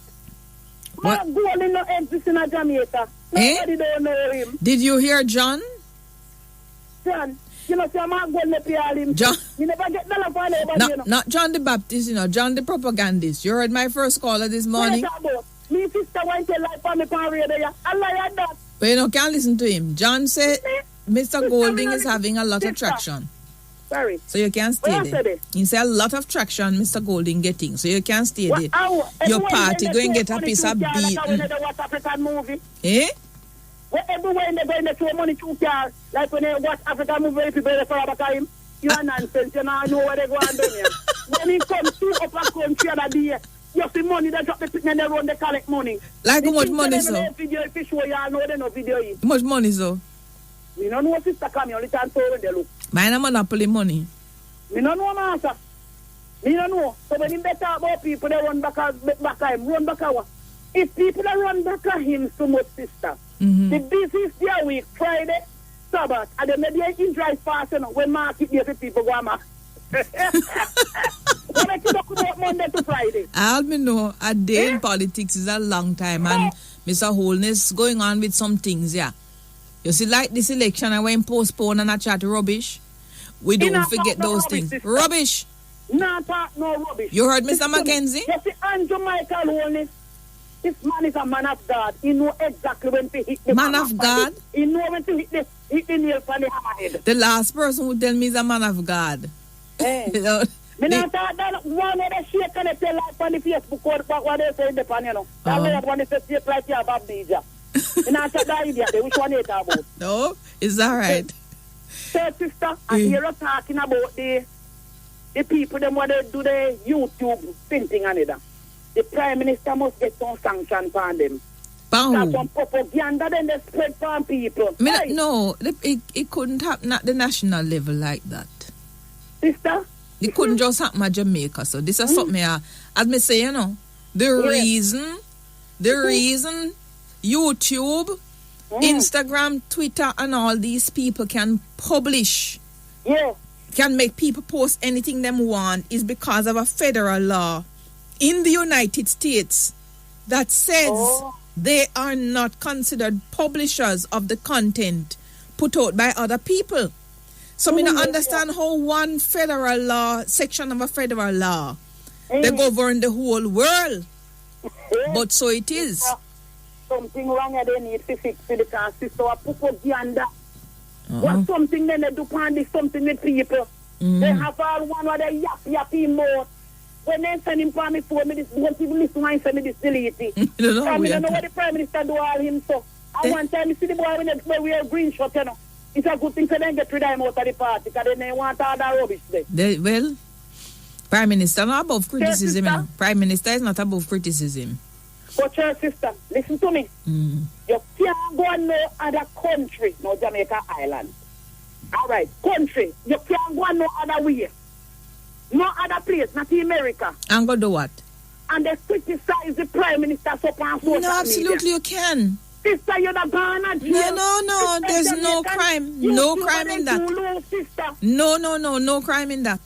And if that is a crime, I do not want to be a citizen of that country. There's no crime in criticizing the Prime Minister. Criticisms, no matter how caustic. Well, what I'm calling for is for the person who allows the publication of those things to be able to stand liability if a suit is brought. That is what me call for. You understand the story? Yes. If they go to courthouse, and if them get sued, go to courthouse, the publisher have to pay. That's what needs to happen. Let me ask you one question, you know. Yes. What about my DPP?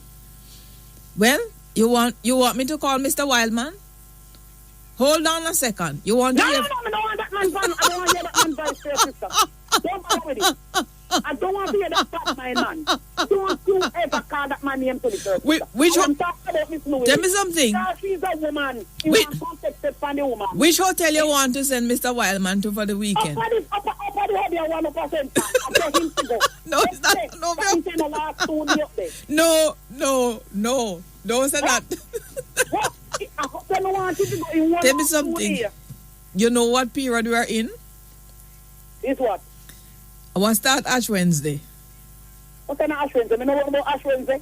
Nothing about no Ash Wednesday. You know, want nobody tell me they dictate and no church. Kuya, then you know in Ash Wednesday. Ash Wednesday have nothing with the crucifixion and Jesus. Then you're not into Ash Wednesday. And them rather than push picnic. And them prepare 40 day morning. Then what them do? Oh, no about that system. No, not that one. Then I go on that tour there. So you're not into Lent?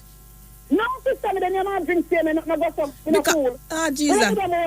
Well, you're dead in my family right now. What is Valentine's Day? Look here now. Because one year must be dead. Drop them and dead. I mean, tell her 2021 to me drop off a bed. 5 o'clock Valentine's. You see this day? I mean, tell her which this day is. You drop off a bed? I must tell her on 2021, 14 of February. And drop off a bed. 14 of February, because you must not drop them and dead 2 hours. Then you drop off a bed and the house still standing? Jesus God, what are we doing here? Sister, I'm not the biggest person of the... Are you them to call bigger phone? You want that one? I am ready to marry. There'd be no bed big enough to hold you and bigger phone, so forget it. I was just about... Look here, I've got to go. I believe in Lent. And it looks like I'm giving you up for Lent. I'm giving you up for Lent. Nothing to do with Jesus. I'm going to give you up right now. Goodbye. Have a great weekend. Thank you, listeners. We're back with you on the hotline. So many people have added so many years to their lives as I have to mine with the laughter we get from Idiom. Princess be happy. Princess be happy.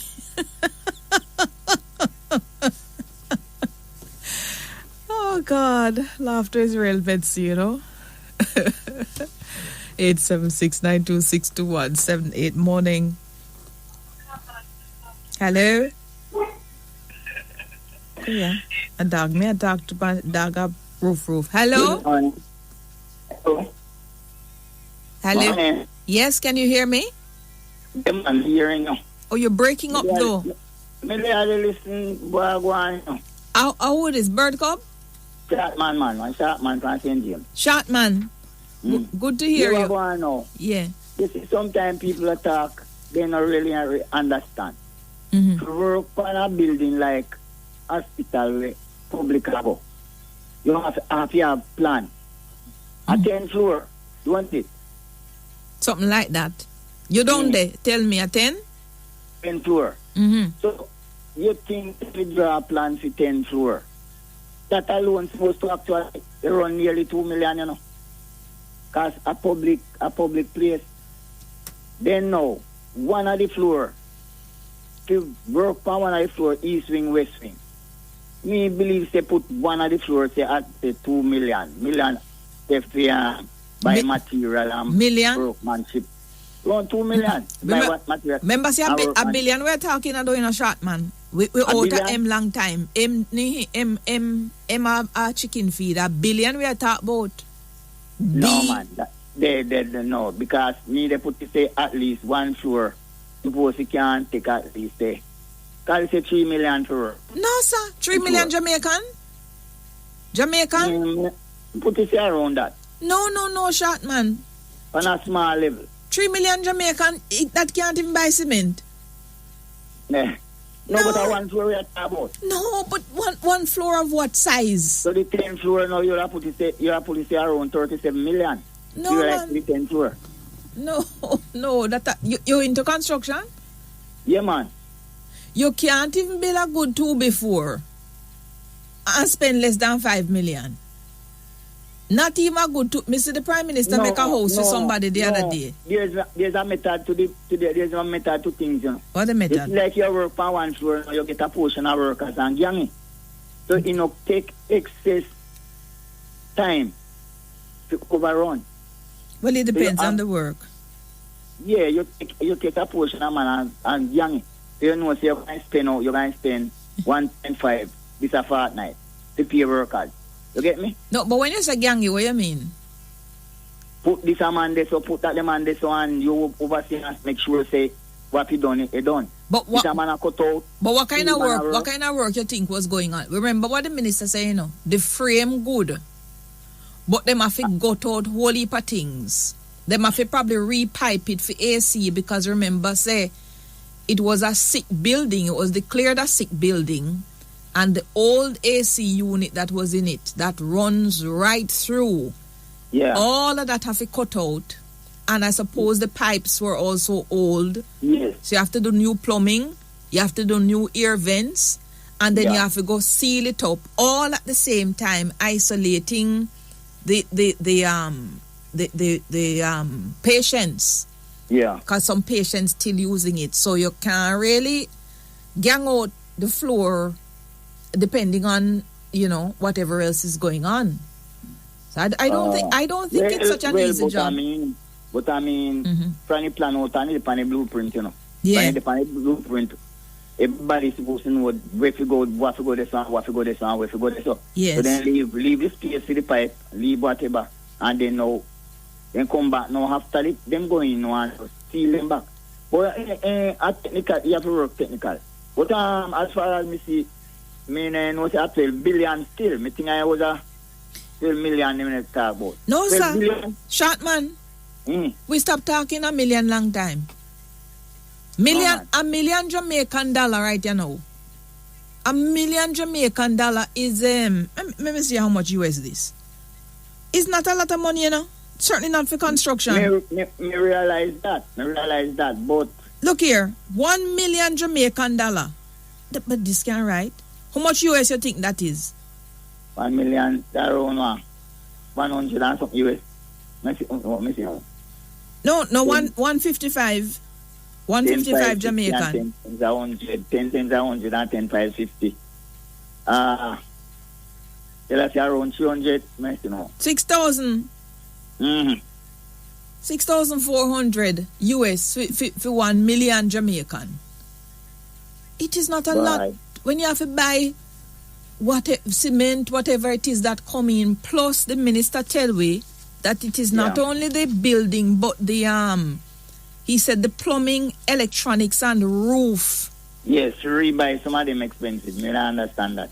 And plus in that you have no crane fill them up and machinery. Yes, you have to do that. You go down there, you did the scaffolding and them something there around the place? Yes. Me understand all of that. You understand? But me would have to say around 150 million. 150 million? No. 150 million. 100. They have to go explain. They have to go explain what one floor cost. Because you have to explain what one floor cost them. Yeah. To that, you know. So you have to reverse now, since you think I was million. I will pay money that. I will pay money that. I will pay Jamaican money, but I will pay money that.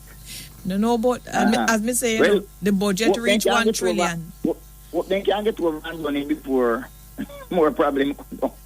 Well, when this hospital are done, we supposed to can eat 6-course meal off of the floor. Yeah. No. We supposed to all can press button and wait to bring up steak, food, starter, one nice cab sav, steak, and then a nice apple pie with ice cream. Come up on the floor. We're supposed to can press one button and get everything. Then things that if you have to have them in a hand, you know, if you don't have them in a hand, things you get out of your hand. Mm-hmm. When you do building and something, you live up. If you have to have in a hand, cause every loophole somebody will look for, you know, because you see how the system work, you know. Yeah. Everybody, people that take away people money out of bank and they can something. So you have to lock the system. But tell me something, that man. You hear the story? The story where we carried the other day. So one girl walk out of the bank with about 35 million. Yes. You did hear it? Yeah, yesterday me and my friend talk about it. Yeah. But, your handbag is a crane. Then First thing, me not understand the story. Because you cannot travel with more than 10,000. You're not supposed to travel with more than 10,000 US. In fact, let me see how 10,000 that I take us to what. And what kind of contact she have? Not a must a contact lens. Not a contact 10,000 US at 1.5 million. Has she got me 35? Man, she must hide it somewhere, man. No, me not understand that. She seems to hide it somewhere. But they know hear nothing about her. Me no know, but then confirm.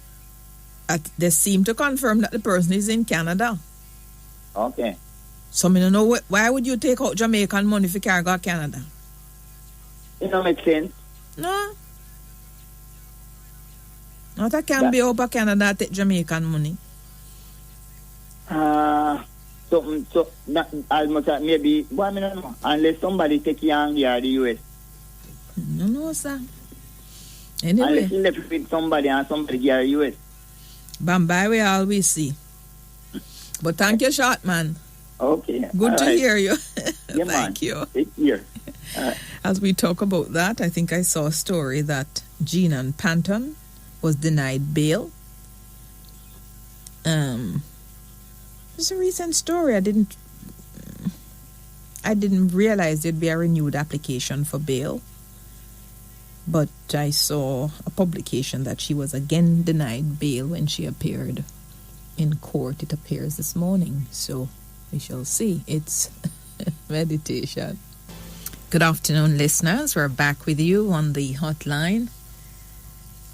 Good afternoon to you, Michelle from Fort McMurray in Alberta, Canada, and all of you lovely people in the diaspora who continue to send us your messages of warmth and love as she awaits, like so many others, X and Y. So she's waiting on X and Y.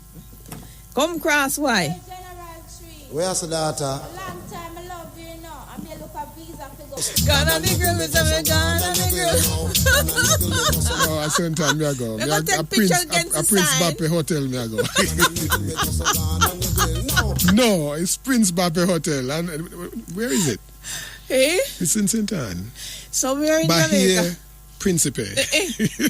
Prince Bape.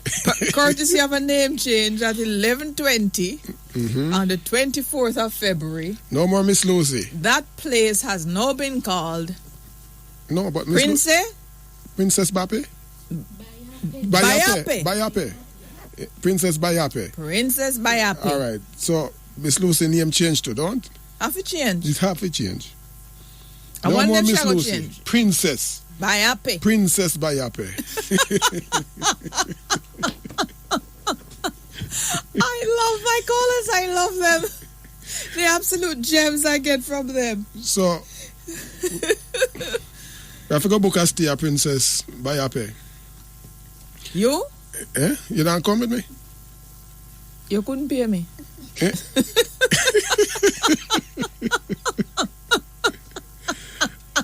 No, man. Once you go and buy a pay, that is enough. I'm sure. You go and Princess Jesus. You go and Princess Bayape, that is enough. And that's enough, oh Lord, and that's enough. What are we going to do? Why run boat down there? Why? Not coming. The only boat me I go run down there. We kill the foal. We kill the foal. You can't sprinkle the blood. And when I see the blood, I will pass over you. You know, this reminds me of a gentleman who was telling me a story that some like a mother or some kind of reader woman was. Oh, Miss Lucy. No, I know. Princess Bayape, was across from his house in a community where there is this wide area, grassy area. So they were there and they were carrying on, and she was there talking about the blood. Mm-hmm. So he went over there to her and said, "You see, before no life there, so when I go clean up every drop of blood." Clean up? I dry up every drop of blood. Oh, with them left there? With them left there. With them not left none there. Blood of Jesus runs on me. I'm not going to kill any chicken. Because, but by the way, I know so we used to run boat, come to think of it. You know, you see chicken run boat? No, chicken not used to in a boat. You know, they fit in a ship, but it wasn't in the boat. Where you used to run boat with? Well, first of all, you have to get your coconut. And after coconut, well, you're good. Because you'll find everything else to put in there. Saltfish? And I don't think there was any saltfish either. Also, no salt mackerel? Perhaps you may have salt mackerel. And what about but you make sure you have yam banana dumpling. What about dasheen? Dasheen hard? That's a proper cooking, man, with soup and thing. But the boat thing was just a one pot kind of something, you know. In some instances, it may have been mackerel, tin mackerel and rice. But for the most part, when we were running, and the boat was always in the night, or when rain fall. So, if rain fall and the kitchen will stay dry, because, you know, the kitchen was always outside kitchen.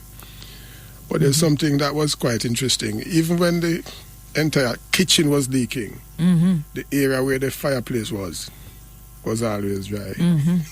So there wasn't any leak in that particular area. Because if that area is leaking... Flour to stop the zinc. Can't up the zinc with flour paste. Well, they would put tar. Tar, yeah. We use tar and make sure that area, that fireplace area is properly covered and it wasn't leaking. As you mentioned tar, do you remember when they used to do road construction in the country? I had this big tractor Veta where roll the thing, the asphalt. Yes.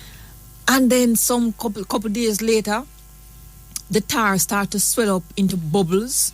And as children, we'd get such fun out of stepping on one of those bubbles, although them burn your foot.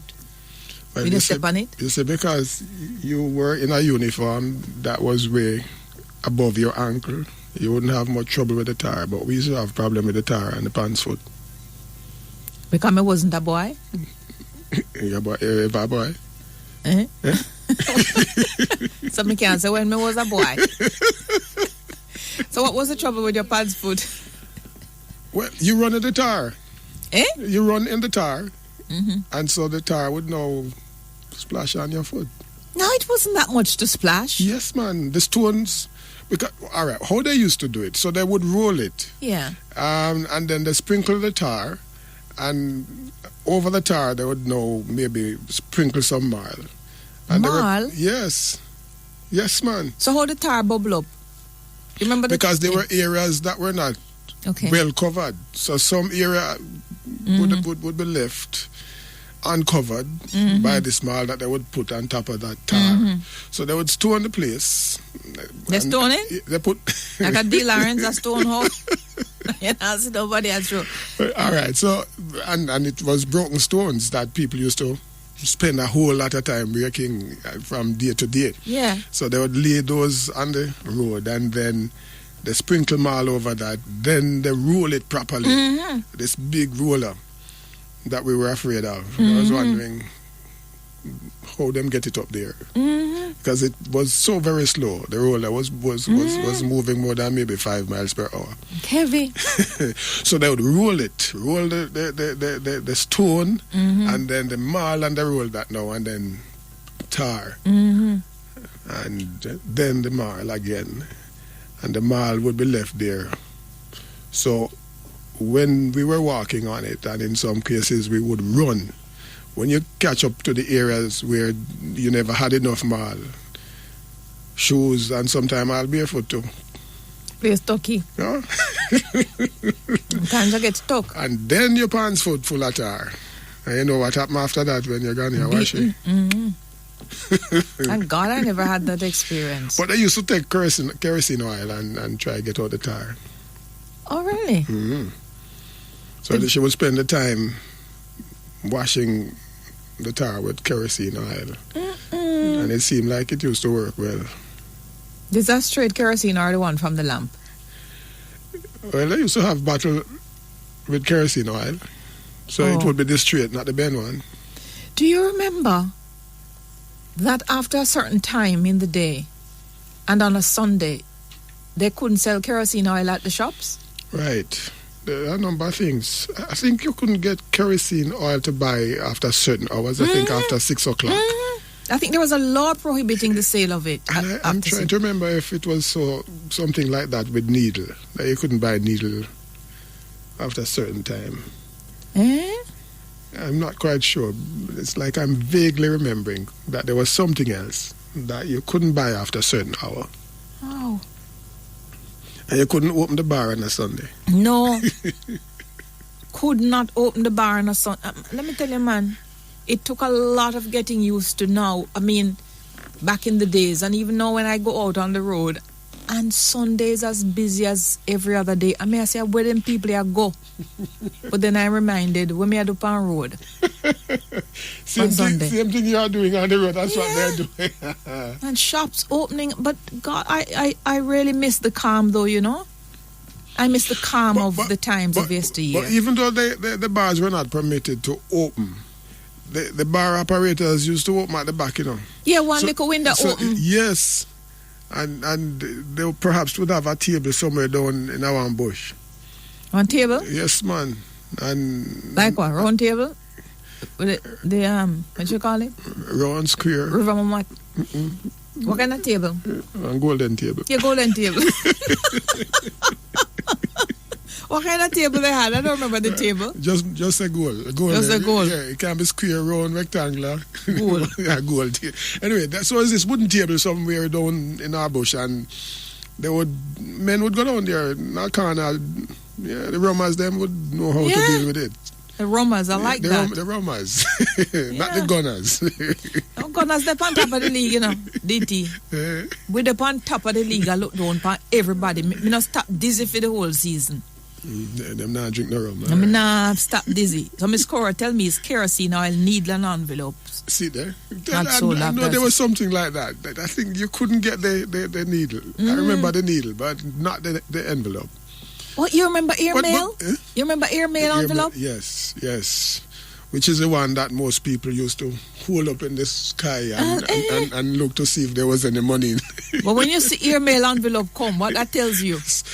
Well, for the most part, people used to anticipate getting money out of it.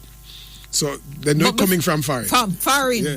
Yes. It had this red or pink and blue. Yeah.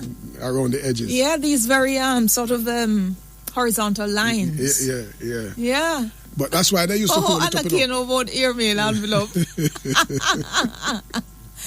Anna is quite cultured. It was beautiful. No. Well, that's why they used to hold it up, They hold it up to the sun and look to see if there was anything in it. We have really come a long way in our deteriorating, because it used to be the case that people used to send money to us from foreign in airmail envelope, and we used to get it. You would get it. Until them start thief the money. Can you believe it? And now, if the money in at the bank,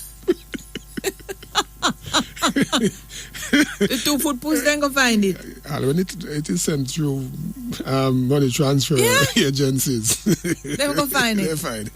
So, I suppose what General Trees have to tell them, say, gone, we gone. Gone, we gone. Say you want to go to Negril. Thank you, listeners. We're back with you on the hotline. Thank you so much for your participation and your love of this segment as much as we do. We get a chance to sort of feel off each other and just go where our thoughts lead us. Unscripted, completely impromptu, X feeding off Y and vice versa. So somebody's telling me, kerosene oil, needle, razor blade, rope, or anything that could take your life couldn't be sold after 6 o'clock. But I don't know how the envelope come in now. I don't like to see a man taking life with an envelope. Suicide note.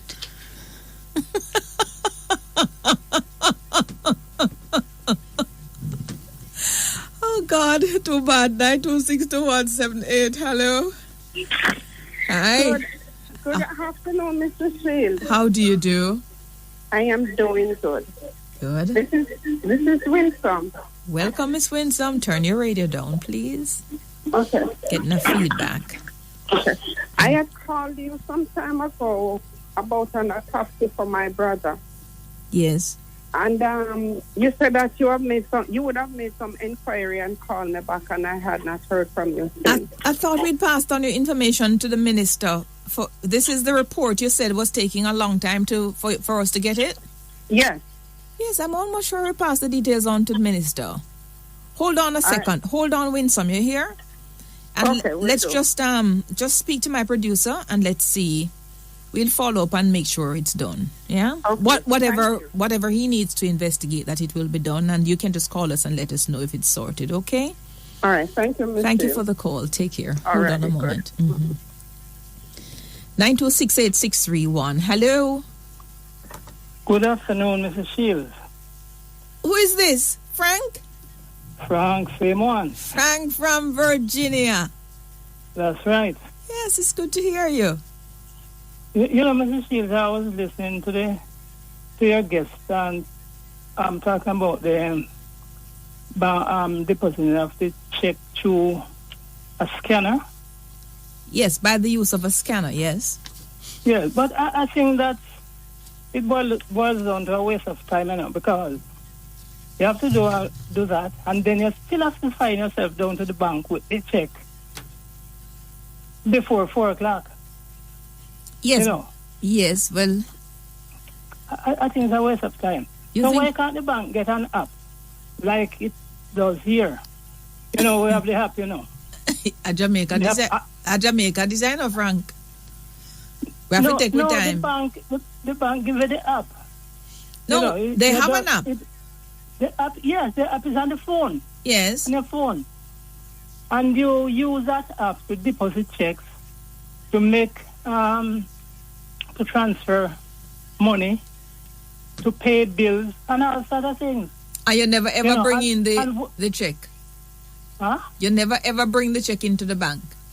No, you tear up the check and throw it away when you finish. Well? Because the app has a camera in it, and they take 2 pictures of the check, back and front, and that goes to the bank, and the checks and you have a picture of it in your phone. Was there ever a time as a receipt? Huh? Was there ever a time when you were at the stage that Jamaica is now at, which is you scan and then you take the hard copy check in at some point later? Wait. I don't. You don't remember? I don't recall that. But what I'm saying with with the age of the internet and the app on your phone and the smartphone, you know, you do all of that and you stay at your house and, like I say, you mark your check void when you finish that. If you go back and looking for it and say, wait, may I have this check here with some money? You would know that you would have already deposited it. Yeah, I hear you on what is done, but as far as I'm concerned, bank fraud in Jamaica is massive. We're too good. Yes, probably check fraud as well. So I don't know what the experience of America is, but I know that where we are, it would be good to have the person who claims that they scanned this thing and ask the bank to deposit it in a particular account to actually bring in the hard copy to the bank so the bank can have the official stamp on it, because that says so many things at the end when you're doing your sort of bank reconciliation and looking, you know, doing accounting for accounting purposes. So we'll probably get there, but I don't have a problem with where we are now.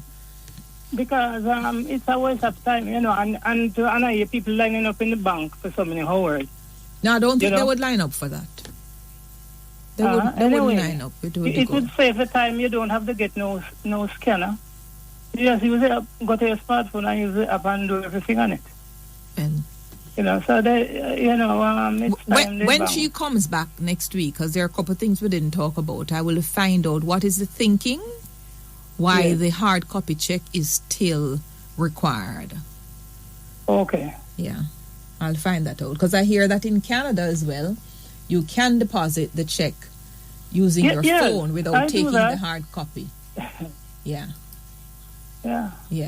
But I'm not saying that you don't have bank fraud there, but if we level or something them out, not normal.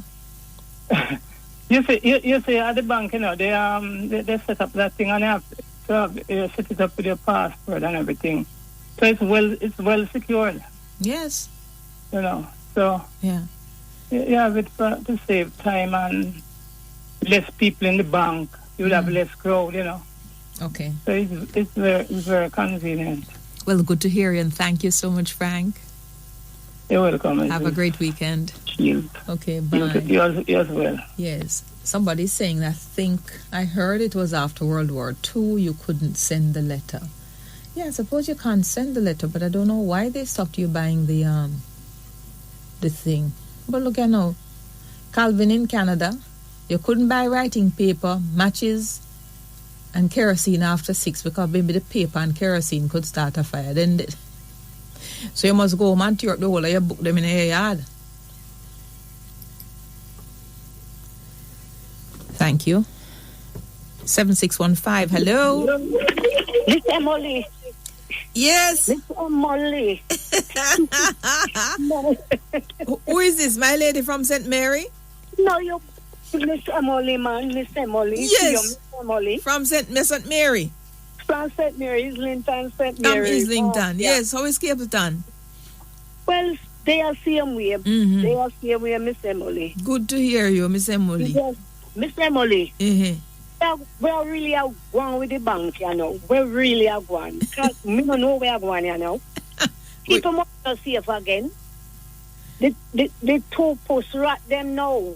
Them are a bank, them are no man. But is the bank system catching all of them, you realize? Yes, Miss Emily. And the bank internal system catch them? No, man, they must be a bad no, man. That means that nobody can bank no money at bank again. No, whole heap of people banking money is a very small percentage. No, it's not safe again, man, in the bank. People money not safe again then. Then where you think the money safe now? In the manager them on. Where you think your money can be safe? Not under your mattress? Apparently, no way. Mm-hmm. No, Miss No, but I think the banks, seriously, I think the banks have really good internal mechanisms. Every single case that we've heard about in the media recently, where people have been charged, it is their internal processes that picked up an anomaly, and then they call in people. Yeah? Every single one of them. That's how it happened. Yes, Miss Emily. But you know where this lady is that they said take out 35 million. You hear anything about she? It's too fishy. That too fishy, Miss Emily. Something not right. No, something not right. Something not right. She just said she have to go for lunch, and when then you hear say she dip on a flight. No. I know everybody are idiot. Something fishy. No, I don't know. And I hear the police say they haven't had any report, but it doesn't mean that it didn't happen. They haven't had any report about that incident, but the whole incident seems... Something fishy, yeah, Miss Emily. Yes. But then think everybody are idiot, you know? Then think everybody are idiot. But I'm glad to hear you. Yes, me always listen to you, Miss, you from morning. Me I try to get you, you know. Me thank God me finally get you. Good. Have yourself a great weekend, you and the lovely people of St. Mary. Emily, all right. Take care, Miss Emily. Yes. One last one. Hello. 2178. Hello, Miss Sheila. Hi. How are you doing? Very well, thanks. This is a little friend. Which one? Beverly. Beverly? Yes, I tell you, sir, when I get into the kingdom, I don't feel. Well, it's the wrong place I am in. Okay. Yeah. Yeah, but anyway, I want you to put me on to E.T. So, E.T.? Daniel Thompson. E.T.? Because Daniel Thompson, yeah. Oh, you call him E.T.? Huh? E.T. you call him? No, Mr. Taylor said to give him some information. Oh, E.T. Me didn't always know you was E.T. We start with buffoonery. We go to Prince Biape. And we are end with E.T. for Daniel Thompson. It cannot be a better day. Miss Beverly, hold on for E.T. God bless you, listeners. Thank you to my producer. If you don't have the power, guys, to learn to appreciate the moment, to be in the moment, and to absolutely smile and have a good belly laugh about any and everything around you, you really are not living. You're not. Please find the moment in all things to do that. Thank you to Anna K. Levy, my producer. Thank you to the Y in my X and Y, Daniel Thompson, E.T. Have yourselves a great weekend. I'm Emily Shields.